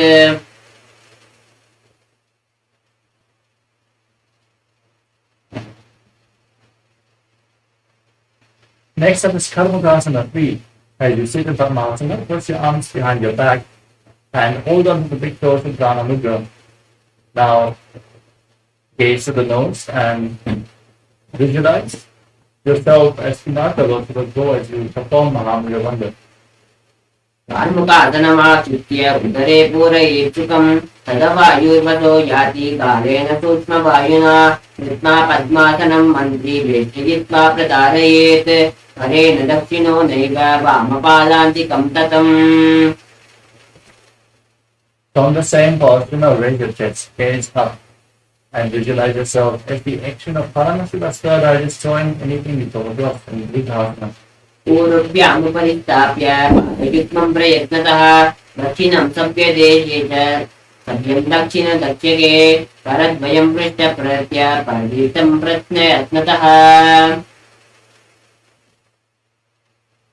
Next up is Nithyananda. Now lay on your back. Keep your legs in Padmasana and your arms crossed behind your head. Back, holding onto the big toes if you can. Gaze to your nose. Breathe calmly through the nose in Sahadra Kumbhaka and visualize yourself as a snake. प्रथम पद्मासनकोन्धाने द्रोहतपाचाने आने पादा अंगुलपकड़े आने शोभे कहुनिकुला एपाने. Now free your arms and legs and pull your knees up towards your chest and circle your legs with your hands interlocked in Harsha Mudra. As you bring your chin to the knee, squeeze your body into a ball in Kailasa. निद्रासने स्थित्वा हस्तपादान्निष्कृत्य ऊर्ध्वं नयेत् पृष्ठं तेन भूमिं पतेत् कण्डुकासनं भवति. As you lay on your back, place your feet flat and interlock the fingers around your neck. Gaze to your nose and visualize Swamiji in Utpavasana. प्रथमे सूर्योदयेन करावे घोड़ा उबारा से मिलावे विपमा एड़ी अंगुष्ठ सोई करे एक सिमेलरे सोई. Now bring your hands underneath the heels with the palms facing up. As you lock your throat, lean in Murcha Kumbhaka and visualize yourself as a powerful alpha ape in Marakasakitasana. उत्तान शयनं पादतले उत्तान हस्तयोः स्थापयेत् पृष्ठभागम् उत्तमयेत् मरकटपीठं भवति. Now bring your hands to the lower back and extend your legs out. Support your body weight with your elbows on the mat as you gaze to the nose and visualize Swamiji in Uttana Shikipitaka. संगोर्बलहीनस्य उत्तानसिकिपीठकम् अप्रमत्तः प्रकुर्वीत Bhakte प्राग्विदितेन्द्रियः. Next up is Nalakasana. Now raise your legs up, point the toes towards the sky, and keep your arms flat on the mat for support as you visualize yourself gracefully traversing to Nalakaloka unscathed. दीवागण्डेन भूमिं विष्टम्ब पादाग्रद्वयमोदमुन्नयेत् नरकासनं भवति. Now bring your hands to the lower back for support and then lower your legs down, angle them to engage your core intensely as you visualize yourself as a boat crossing the ocean of samsara and hidden Nalakasana. नौकावस्थित्वा ऊर्ध्वं पादाग्रद्वयं नयेत् तिर्यन् नौकासनं भवति. Now place your hands back on the mat, straighten your legs up, be stable and sturdy like a flagpole as you visualize yourself as the Kailasa flag, respectively across all nations in God's judgment. तिर्यान् नौकावत्री वा कृष्णकोत्परैः भूमिं वष्टभ्य. Now lower your legs down, keep your hands at the side, palms facing up. As we enter the final asana of this sequence, Nithyananda, completely untouched from any movements of your body and mind. Lay completely still as you pull the Kundalini Shakti up forcefully along the spine in Shakti Chara Mudra. Visualize your body is dead. And Swamiji, the supreme continuism, is liberating you. into Nithyananda Mahabhashyam. Om Nithyananda Paramashivoham. अतशवासनम् उत्तानं शववद्भूमौ शयनं तु शवासनं शवासनं श्रमहरं चित्तविश्रान्तिकारणम्.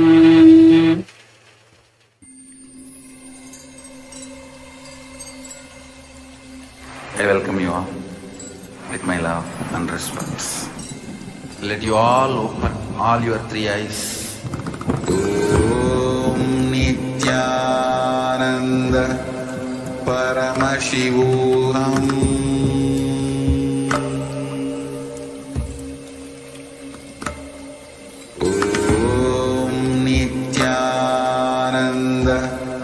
Paramashivoham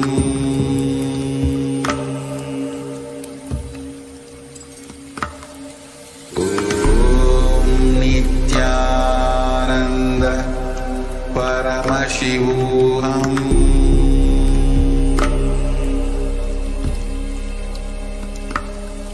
Om Nithyananda Paramashivoham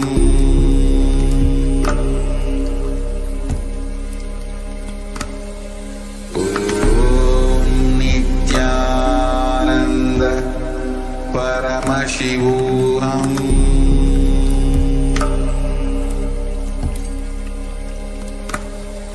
Om Nithyananda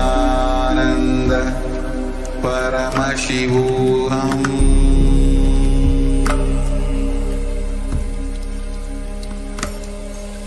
Om Nithyananda Paramashivoham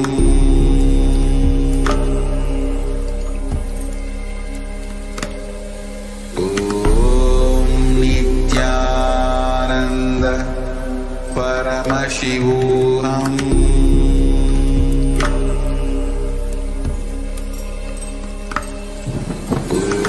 Om Nithyananda Paramashivoham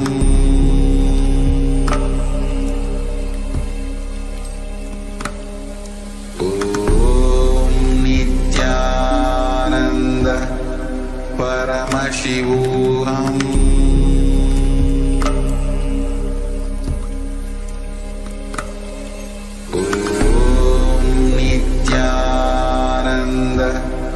Paramashivoham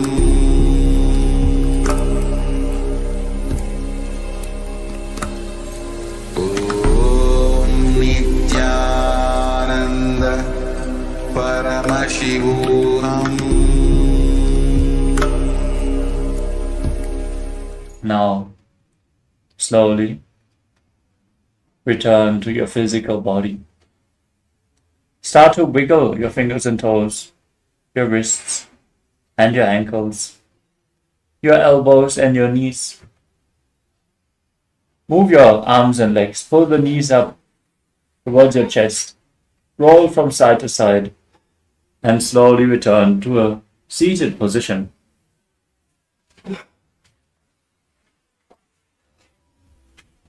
Congratulations, you completed the 308 asana sequence. With this, we come to the end of today's Nithyananda Yoga session.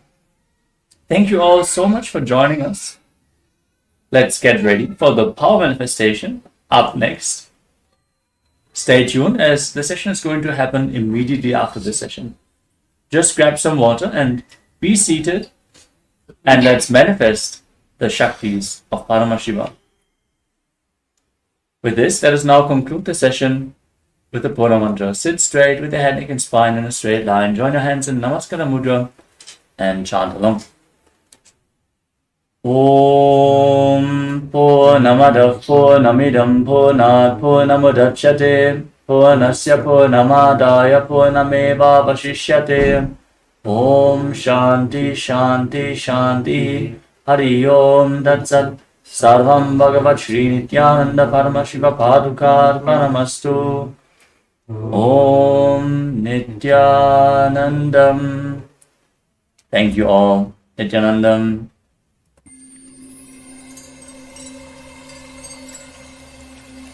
I welcome you all with my love and respects. Let you all open all your three eyes. Om Nithyananda Paramashivoham